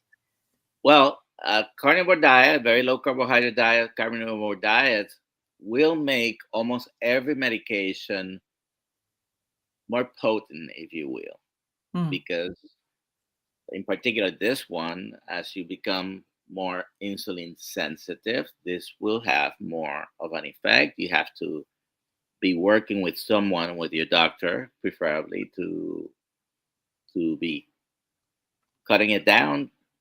And you cannot stop it suddenly either, but work with someone to cut it down. As when I was still using a lot of insulin, I had a real bad episode where my blood sugar dropped into the 30s, and my family was about to call the ambulance to take me to the hospital. So yeah, it's you have to be very careful. It's dangerous. All right. Next question we have is, let's see. Christine. Oh, this might be an Ashley one. How to transition a 10-week-old puppy to carnivore meat? She'll be eating kibble when I adopt her. Recommended sources? Question. I don't know that I'm an expert there, but the reason why Kerry said that is because I just got my lab results for my little puppy. She's 9 pounds, and everything looked great. There was a little bit of concern that she had a little high creatine and bun levels, but that just means there's a little extra protein in her, which, but she loves to eat meat. We started out obviously not doing it all at once. If they're on kibble, we transitioned we went kind of just adding a little bit of meat in it first, let her have the kibble, and then got up to about half and half, and then 3/4, and then all fully. And she's done great. We have a lot of different options. I've tried some eggs, but mostly beef. She just loves becoming beef, and it's really funny. She eats the extra ribeye bone and chews on the ribeye bone. I will caution anyone, because I had to learn this, not the hard way, thankfully, but don't give them cooked chicken bones or things like that they can crack and eat, and it could get lodged or cause problems internally. But the beef bones, they generally, the ribeye bones, even the little ones, which she could easily swallow, she's never swallowed. I don't know, it's an instinct or what, but she does really well with the ribeye bones. Ashley, are you feeding your dog raw or cooked meat? I've tried both. Raw she didn't take to very well, and so she didn't seem to eat the raw meat very well. She liked the cooked meat better. My dogs ate raw meat for a long time before we moved. When we decided to move overseas, back to the mainland, we went back to a kibble, but we use a carnivore kibble. But when we transitioned all of our dogs, we did the same thing you did, Ashley, a little bit at a time. But all of ours, we did raw beef, and we would mix in organ meats and regular chuck roasts and whatever we ground up together. But we did it slowly at a time too. And then they ate raw until we moved here, and then we put that back on kibble just for the move. And I just haven't gone back to it yet. They're eating a carnivore kibble that doesn't have any carbs or anything in it. It's just carnivore. So now, isn't it true with dogs that they can't handle the fat like we can? They don't have the proper digestive enzymes for the fat. So you need to make sure the meat is leaner with them. That is what I've heard as well. And so I've done that to make sure I try and, I mean, there's still fat on it, but it's definitely not the quantity that I eat. Right. And I'll try and trim it off best I can usually, or give her the leaner cuts. But yeah, she loves ground beef. Anytime we do a hamburger patty, she loves to, that's great. And she loves just about anything. She's a real peculiar dog, which is funny. If I give her the food in her bowl, she won't eat just about anything. But if I accidentally drop it on the floor, she drops it right up. Doesn't matter what it is. So that's how we've had a weird test to try and figure out what she likes and what she doesn't like. But oh, funny. Nice. Anyway, she's spoiled. My dogs are both carnivore too. We give ours chicken quarters. And in fact, yesterday was the big day. I got out of it yesterday, but we do it like once a month, and we have a big chest freezer in the garage, and we just go nuts with our meat grinder, and we grind it all up, chicken quarters, and we add some liver and a couple other things into it. But absolutely, to Lynn's point, the biggest mistake I think people make is giving them too much fat. And you'll know it because they'll get sick or they'll throw up or whatever. So yeah, you got to find a good balance there. And I found out dogs like eggshells. That I guess it's their digestive system. They can turn soft in their stomach, and it's a very good source of calcium. So every once in a while, I give my dog eggshells, and he just crunches away and seems to love it. Nice. All right, we're giving away a free 1-month membership to Healing Humanity. #life with your question. We're going to be doing that drawing in just a minute. And you still have a chance to win. We're doing the big drawing for the entire month for the Independence Arc Farms beef. You just have to sign up for the email newsletter in the description below, and we're going to randomly pick someone from that in just a couple minutes. Question from Barry. Has anyone here tried Dr. Lisa Wiedemann's brown butter bites? Love them. And I don't like them. I personally and nothing against Dr. Wiedemann. I think they taste great. It's there's nothing sweet in them, but for whatever reason, it tastes like a little caramely flavor to me. I just think they taste great. I could probably get addicted to them. So, but they're because when you're preparing the butter and boiling the butter, it starts to get caramelized, and that's when you then freeze it. That brownish color is the butter proteins getting caramelized. Yeah, and it tastes like it to me. I thought that I would love them. I was like highly anticipating that I was going to absolutely love them. And I think they were too rich for me. They just didn't sit right. And I got a little bit mildly nauseated. I mean, the I don't taste know what it was. was.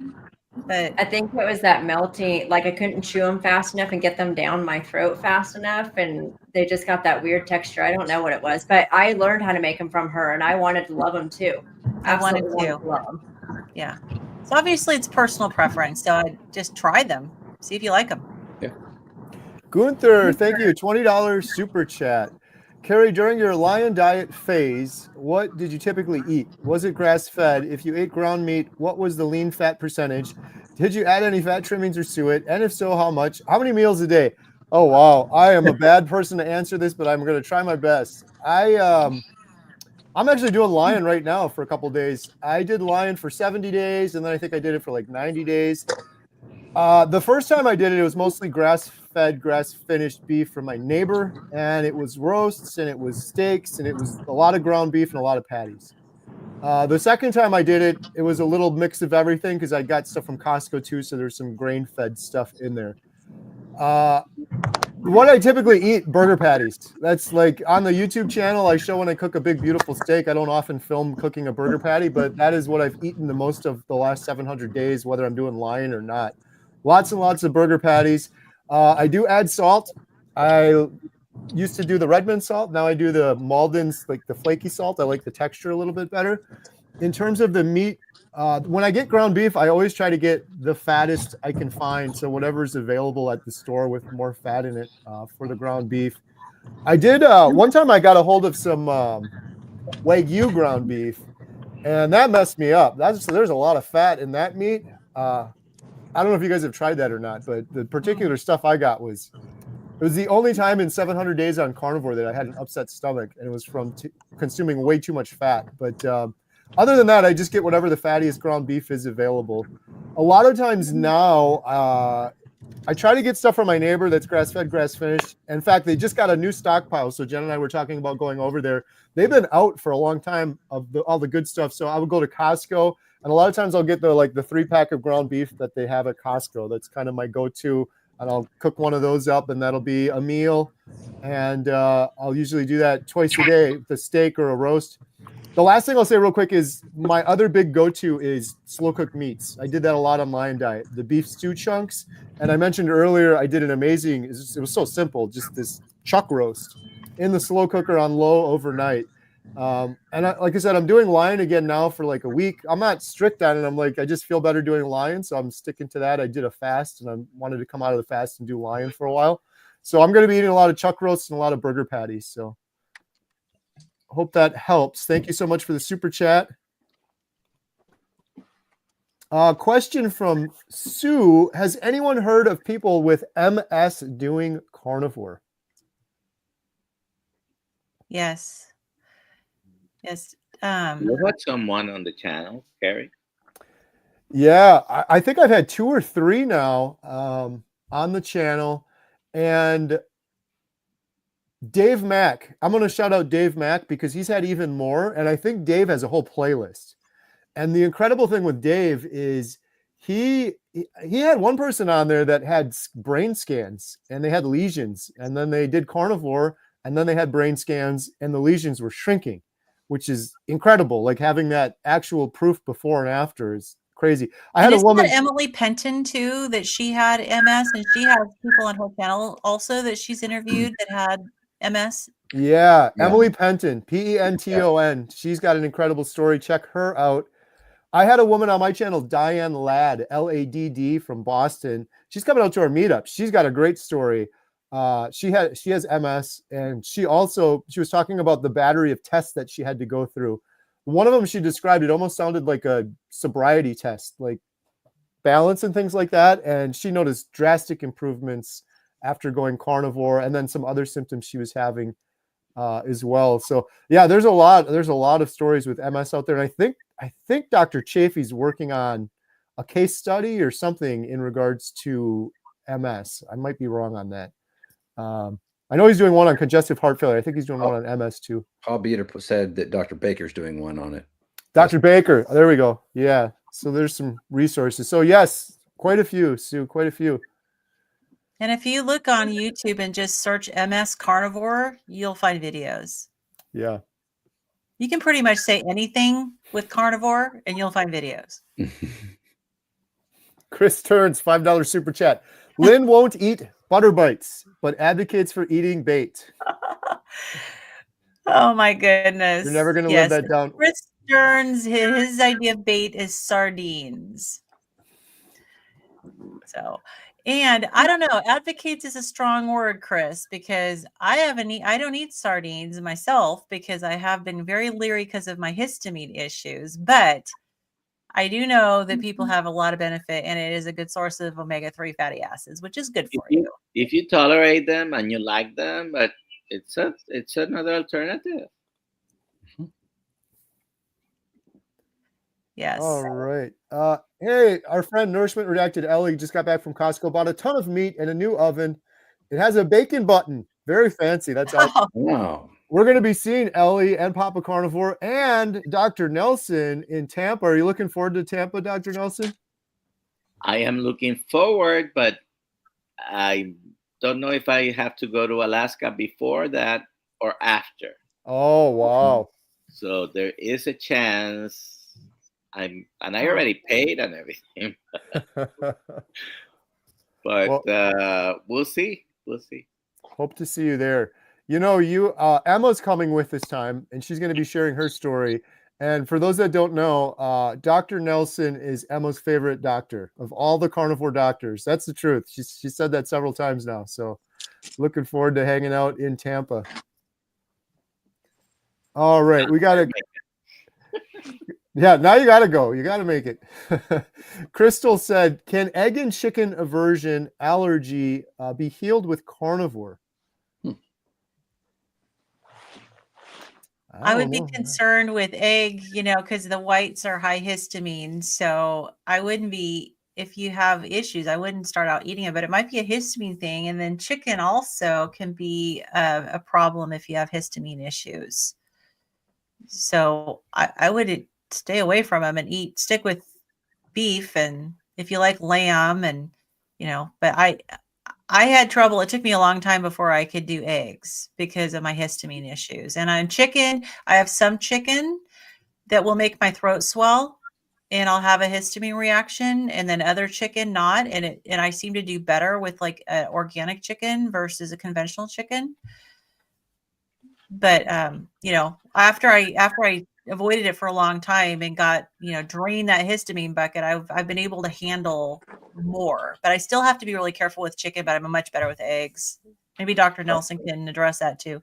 I'm going to guess that you don't buy the vegetarian chicken they sell at Sam's Club. I mean, on the label, vegetarian really? fed or something like that. That's not their normal diet, but yeah. So we're eating a lot of chickens that are full of inflammation. Yeah, chicken or eggs are some of the multiple foods that may cause allergies. On the list of that, you'll find, more vegetables than animal products, but particularly the white. I mean, if you have a mild allergy to egg, try eating only the yolk, because you're probably allergic to something in the white, which is mostly protein. The yolk is mostly fat, and you're probably going to be able to tolerate the yolk better. All right. Hey, should we give away a free month on healinghumanity.life? Yep. Let's go. Here we go. The winner, 30 days free on Healing Humanity Life, is going to be, we got some exciting things coming up. Dr. Kiltz is going to be on. We just had Dr. Baker on not too long ago. Tom Nina Triolo, congratulations. Wow. You've won 30 days on healinghumanity.life. To claim your membership, please visit healinghumanity.movie/giveaway. healinghumanity.movie/giveaway. And we're going to do one more giveaway. #ribeye. #ribeye to win a Healing Humanity t-shirt. Post your best question with #ribeye, and hopefully you'll be one of the winners. And then the last thing is, real quick, before we when we do that drawing, we're also going to do the drawing for the Independence Arc Farms meat. So stay tuned for that. All right, here we go. What happened to the game show voiceover host? Right. Miss Adam's Adam, off right? tonight. You want to take over for him, Dr. Nelson? Tell them what they won, Kerry.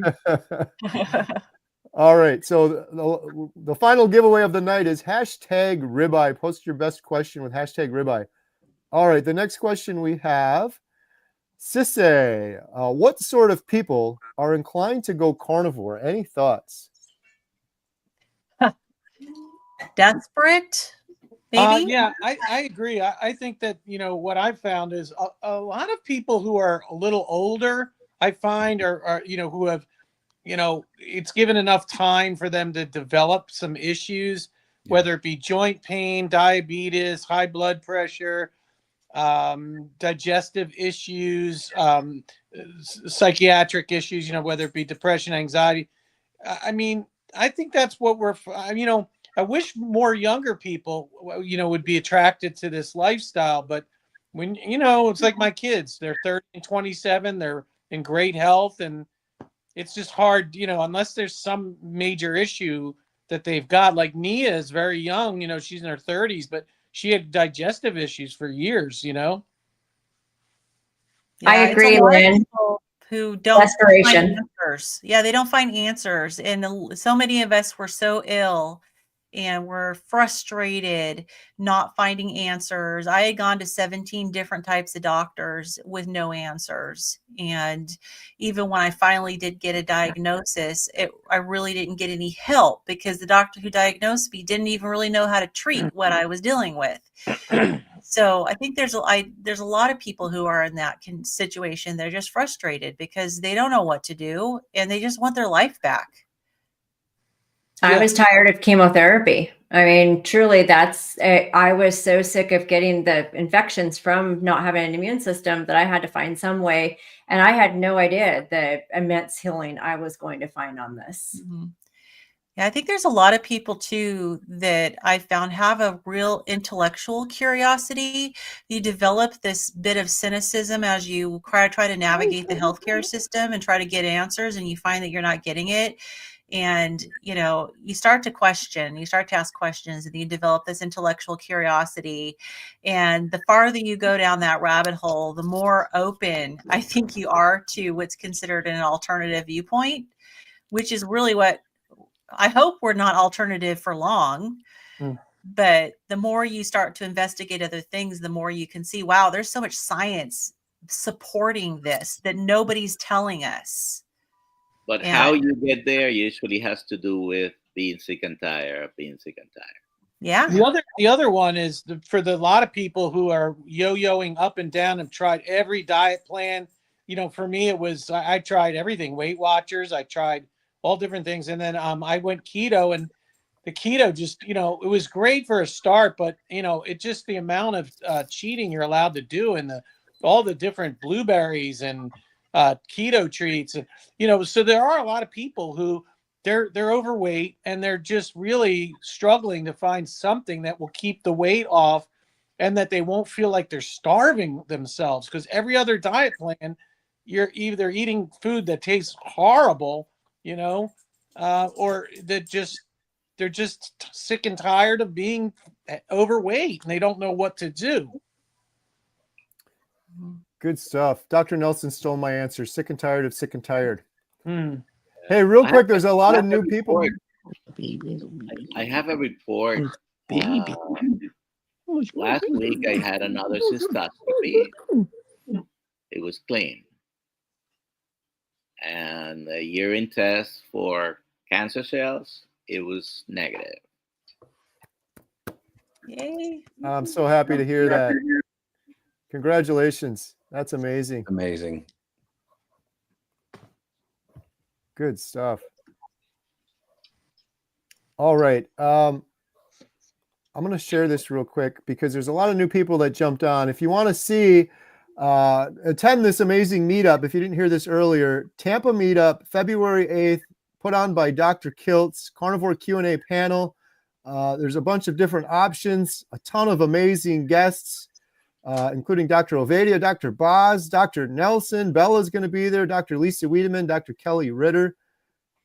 If you want to sign up, it's happening soon. We're like like a week away. It's like 1 week away. Kiltzmeetup.com. Link in the description. Kiltzmeetup.com if you want to join.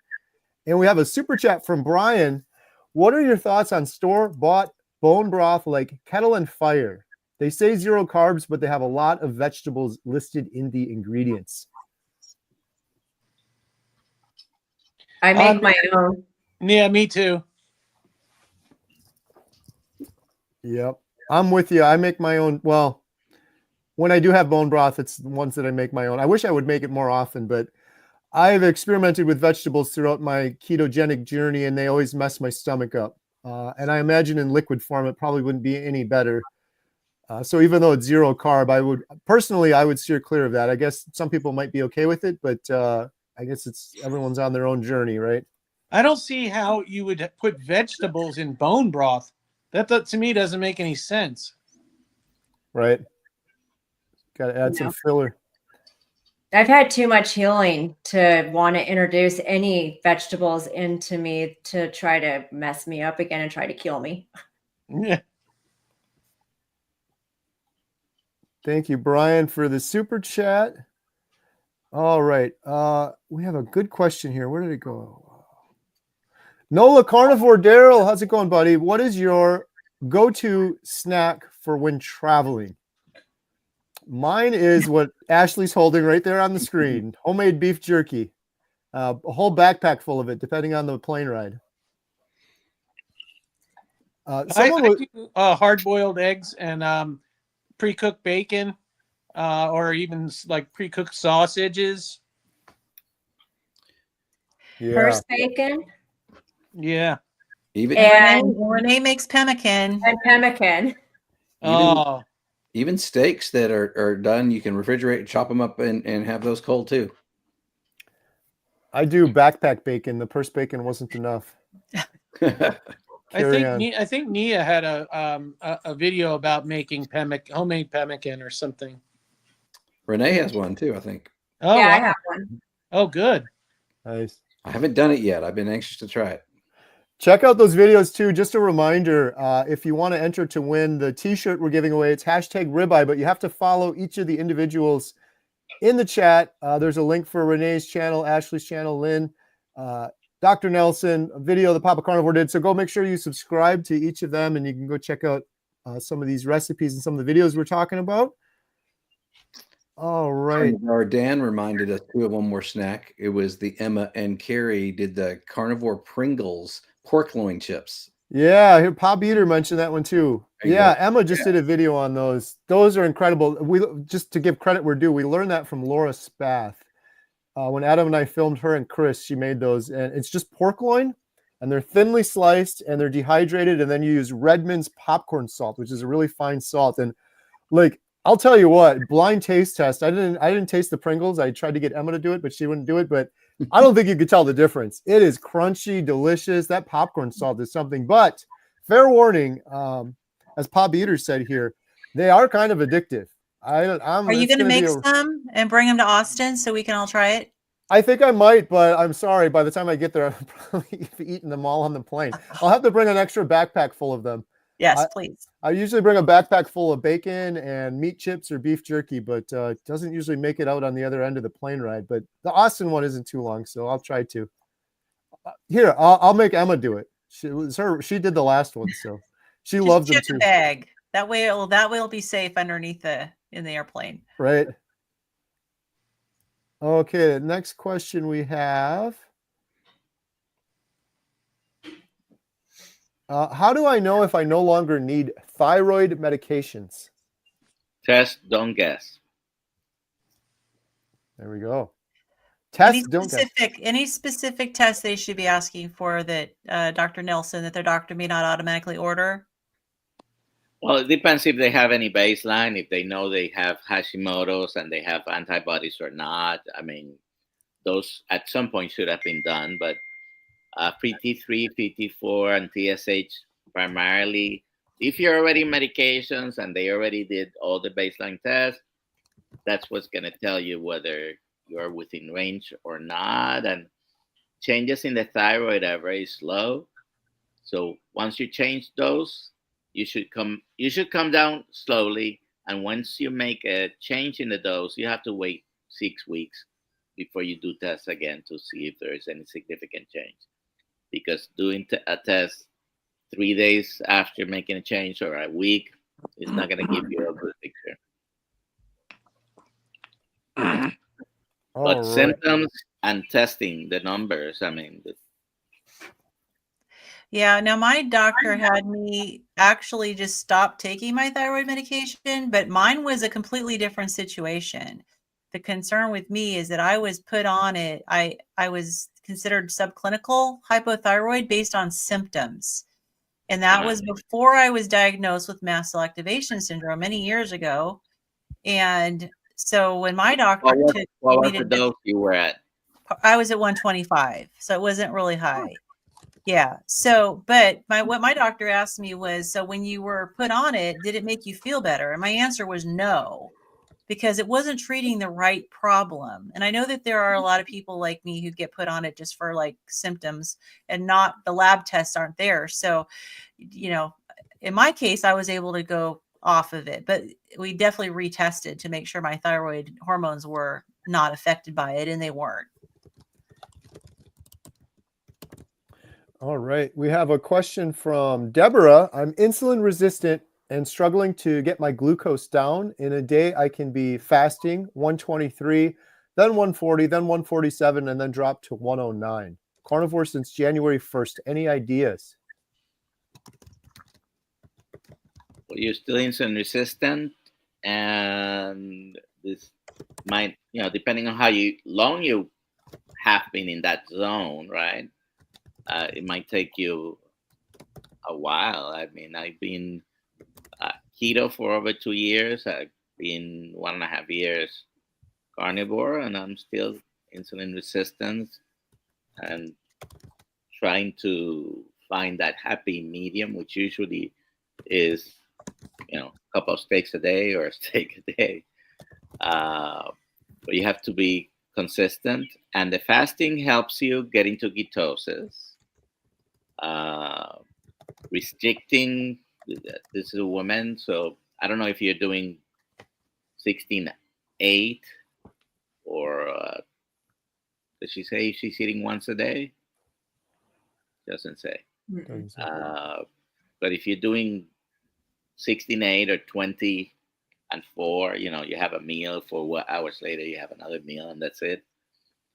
Having a break does help with insulin resistance, but it might take a while. There are a lot of people do 1 day of fasting a week at least, and that helps. I've noticed that I am more insulin sensitive when I do regularly, just 1 day. The other day, I saw Kerry, your better half, because it was her who did it with you, but she was on camera. And it so happened that same day I was doing a dry fasting. I did a 24-hour. I just dinner 1 day, and until past that time, the next day, I did a dry fasting. So that was my fasting on, I think it was Monday. Anyways, so that does help, but it takes a while, because there might be, it's not insulin only, it's the whole hormonal milieu trying to get into homeostasis, and sometimes the glucagon secretion is broken and it doesn't get inhibited by the insulin or other hormones, and it's going to take a while to get there. But what's the alternative? Pop-Tarts. That was, I would buy Pop-Tarts for my kids and then eat half of them myself. All right, good stuff. The next question we have, Nola Carnivore Daryl said, Kerry, I had a pastor I know visit and tell me he went carnivore after seeing me continually sharing my story and carnivore things. Wow. That's awesome. Yay. Good job, Nola. Spreading the word. Daryl. We met Daryl in Austin at Hack Your Health. He was great. Yeah. All right. Let's see. And more people. It's easier. I mean, you probably talked to, the other day I was at Sam's Club. We were both looking at a leg of lamb, and this gentleman, I pointed out that they didn't have the same price, even though it was the same item. And we started talking, and he's been carnivore, and he's very low. He's very low keto right now, but mostly meat. Awesome. I was at Costco about a month ago, and a guy had just a full cart full of patties, And Jen's like, don't do it. Don't do it. Of course, I went and talked to him. We were in the parking lot for an hour talking afterwards, talking about all the doctors and everything. And I gave him my little business card that Lynn Tucker made up that has all of the carnivore doctor names on it and stuff like that. Yeah, it's crazy, Dr. Nelson. Lynn and I were saying that earlier. It is spreading. It's I always think it's just me because I just talk about carnivore all the time, but strangers just I'm seeing it everywhere now. It's Yeah, pretty, yeah. And then I had to stop myself because I like to talk, and I said, okay, I invaded his privacy enough because I approached him. Then I go to another section. I was looking at the cheeses actually, and he comes find me and he starts talking to me again about it, and so That's awesome. it was two-way. carnivore's got to stick together. We're the odd ones out.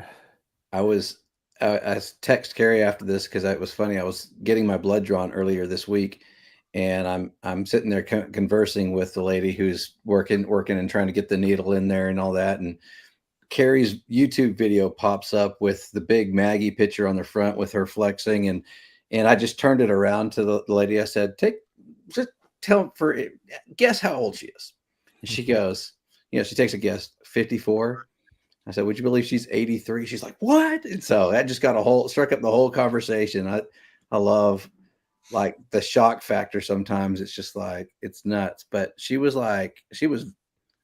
thrilled and interested in learning more. And so I think it's starting to catch on, but there's still so many people that have no idea. Right. Yeah. When Jen and I saw the guy in Costco, I whispered to Jen and I pointed, I'm like, he's one of us. Look, honey, he's one of us. And then I had to go verify it. It turns out he was. So we're not alone. It's funny. Dr. Lisa Wiedemann always says, we're flying our freak flag. Yeah. Right. Well, Ashley and I are too with our shirts on.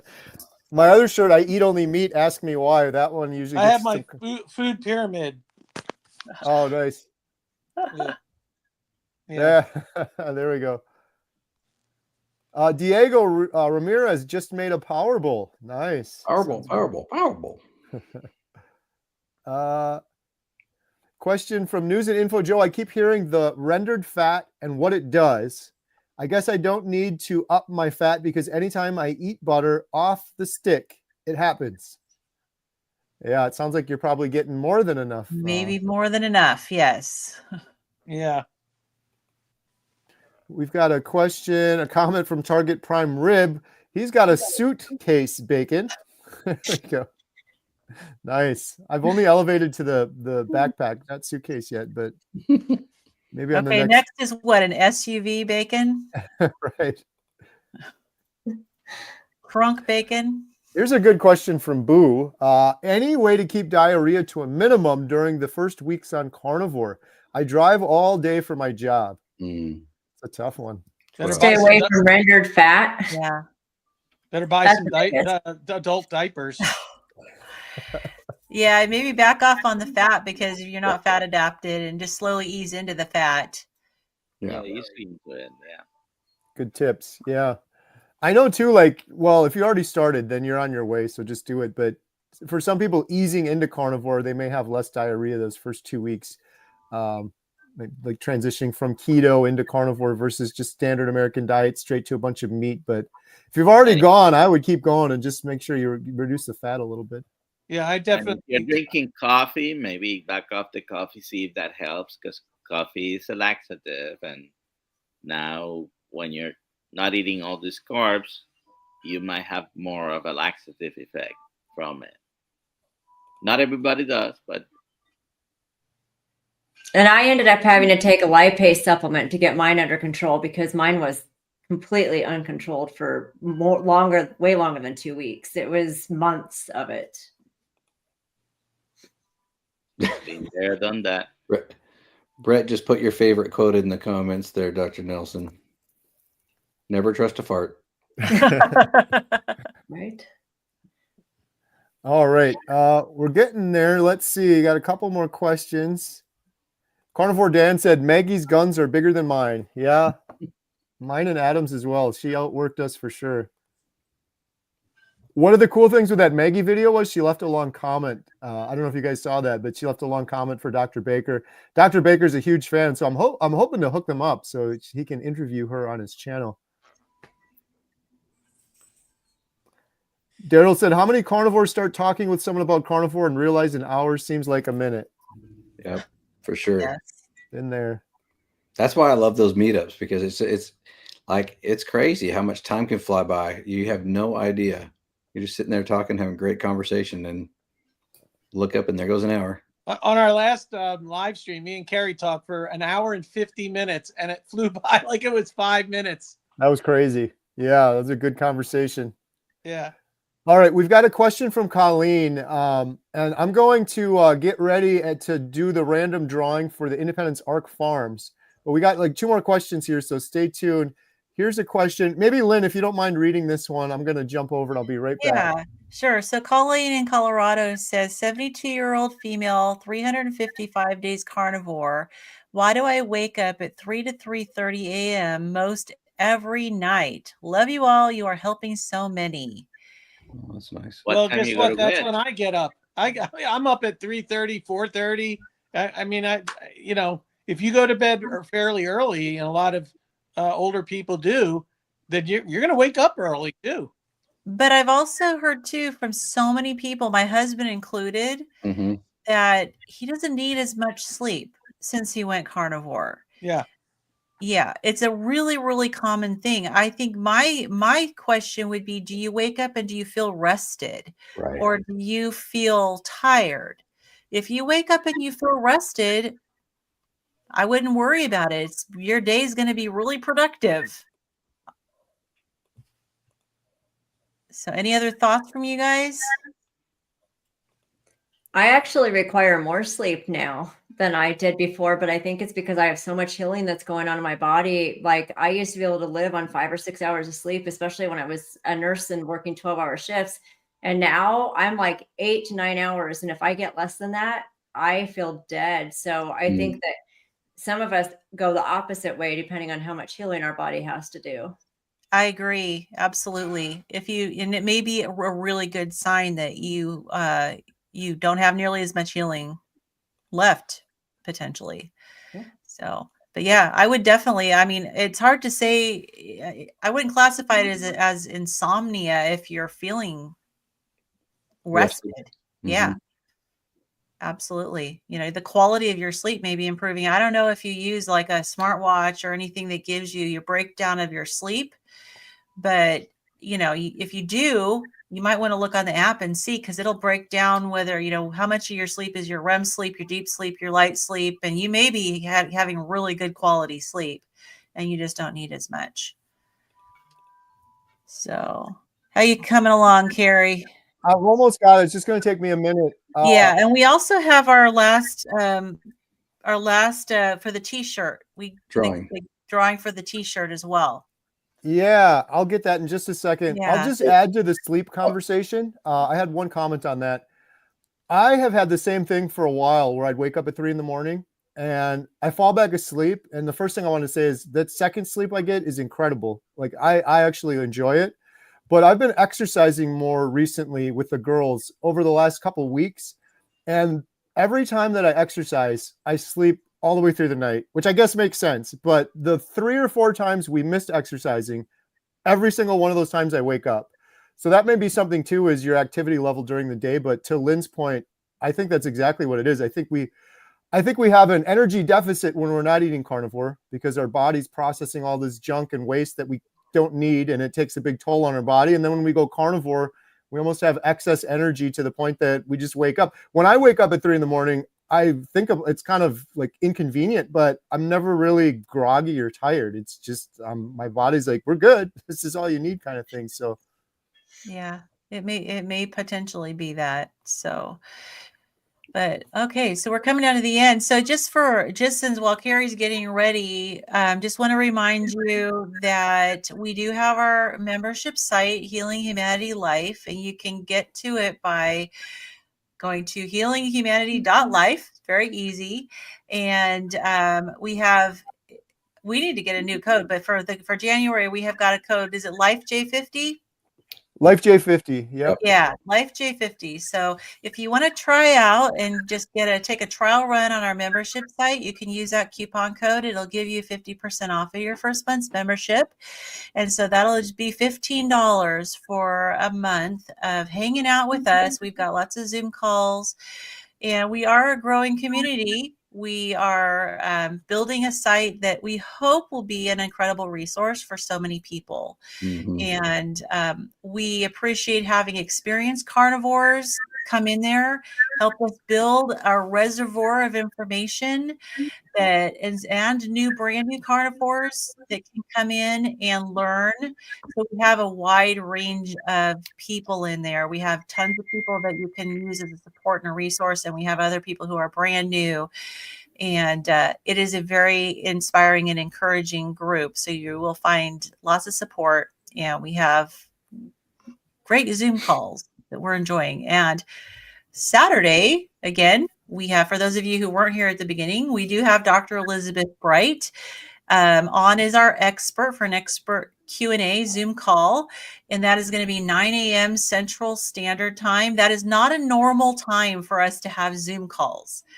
Usually we have our experts on Wednesday evening, but because she's in Italy, this is the time that works for her. And so we will be chatting with her on 9 a.m. 9 a.m. 9 a.m. Central Standard Time. Yes. Good stuff. All right, we've got 2 giveaways ready to go. We're going to be giving away the shirt? We're going to give away Healing Humanity shirt. So we're going to do that one first, and then we're going to be giving away the Independence Arc Farms beef. Here we go with the shirt. Hashtag ribeye. The winner of a Healing Humanity t-shirt is Miss Hooligan Fish. Congratulations, Miss Hooligan Fish. You have won a Healing Humanity shirt. You can claim it at healinghumanity.movie/giveaway. Congratulations. And now we're going to be giving away this $225 beef bundle, Independence Arc Farms. Huge thank you to these guys for sponsoring this. And we are randomly picking someone that signed up for our email newsletter over the course of the last month. So we're going to do that drawing now. I'm going to name your name, and then I'll send you an email as well and get you the information so you can claim that. I'll ship it to you in the lower 48 states. And if you didn't get this and you want some really good beef, please check them out. There's a link in the description below. It's really good stuff. I've been ordering it for a while now, ever since my friend Mimi told me about it. So here we go with that drawing. A little bit of a different interface here. Online picker. Hopefully this will work. It's thinking about it. Here we go. The winner is Jesse Trujillo. Jesse. Trujillo. The J is an H. Trujillo. Jesse Trujillo. Congratulations, Jesse. I will shoot you an email right now with the information to win that. And again, huge thank you to Independence Arc. It's Independence Arc. I can't see because the banner's in the way. IndependenceArc.com. And there's a link in the description below. Thank you, everyone, for your amazing comments. Hey. Thank you for the pin. And Kerry, before we leave, we did pull one question up and then never answered it. The one about the baby with Hirschberg disease. Okay. Yeah, so probably would be good to pull that one back up and maybe see if Dr. Nelson has an answer for that one. I don't want that person to feel like we ignored their question. A baby born with Hirschberg disease, can grass-fed cow's milk help, or does he need surgery? I don't know about needing surgery. I know it's a gastrointestinal anomaly that they can be born with. I don't know that carnivore or any meat will be contraindicated. So I don't know if there's any associated milk sensitivity with this or not. Usually it's the colon that's affected, and the colon doesn't really do much nutrient absorption. Most of the nutrients are absorbed between the stomach and the small intestine. By the time things get to the large intestine, most of what you have there is the fiber. If you're consuming a lot of fiber, how many of you are consuming a lot of fiber? None. So I don't know if there will be any contraindication to milk.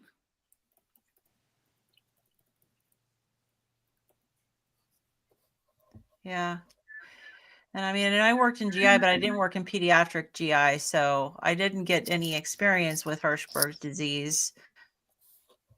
So, All right. yeah. Well, real quick, Caleb's Carnivore Quest, we got him to 132 subscribers. So Yay. awesome. Go check out Nice. Caleb's YouTube videos. Awesome teenager doing some carnivore content. Thank you, everyone, for your questions. Thank you for the whole panel. Anyone want to mention or shout out anything before we wrap up? Ashley. I have to shout out our Austin, Texas meetup. We got that going. It's on the website. I just put it in the chat. healinghumanity.movie/events. That's March 8th. We're going to be in Austin, Texas. Super excited about that one. Already some really cool guest speakers there coming. Oh, I think that might be an old. That's the old one. I'm sorry. I didn't have time to put the new one up. Oh, no worries. So, but we got Pastor Jimmy and Annette coming as well. We've got Laura Knight Hughes coming. Nia's going to be there. We just found out and confirmed that help me out, Kerry. Texas Boys. Texas Yeah. Boys. Thanks. Sorry, I was drawing a blank. Texas Boys are going to be there. So, yes, really, really cool stories. That's going to be almost an all-day event. It's going to be from 11 a.m. to 5 p.m., includes a brisket dinner, and it's going to be an amazing time. I'm super excited about it. It's in our home state, so we got the Texas peeps. You got to show up. Let's make sure we get signed up for that. Maybe I'll stop on my way back from Alaska.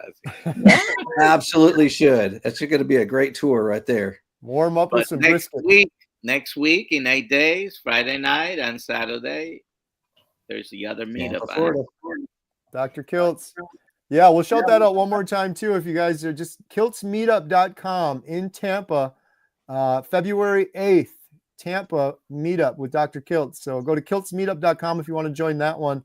Tickets are going to go, it's almost done and we're almost there. So sign up right away if you want to. So thank you everyone for joining us. Thank you, Lynn, Ashley, Dr. Nelson, Renee, Papa Carnivore. It was a pleasure. You're the Good Vibe Tribe. We really appreciate you coming on and joining us. And thank you all for all your great questions. We'll see you on the next one. Have a good night. Bye, everyone. Bye, everyone.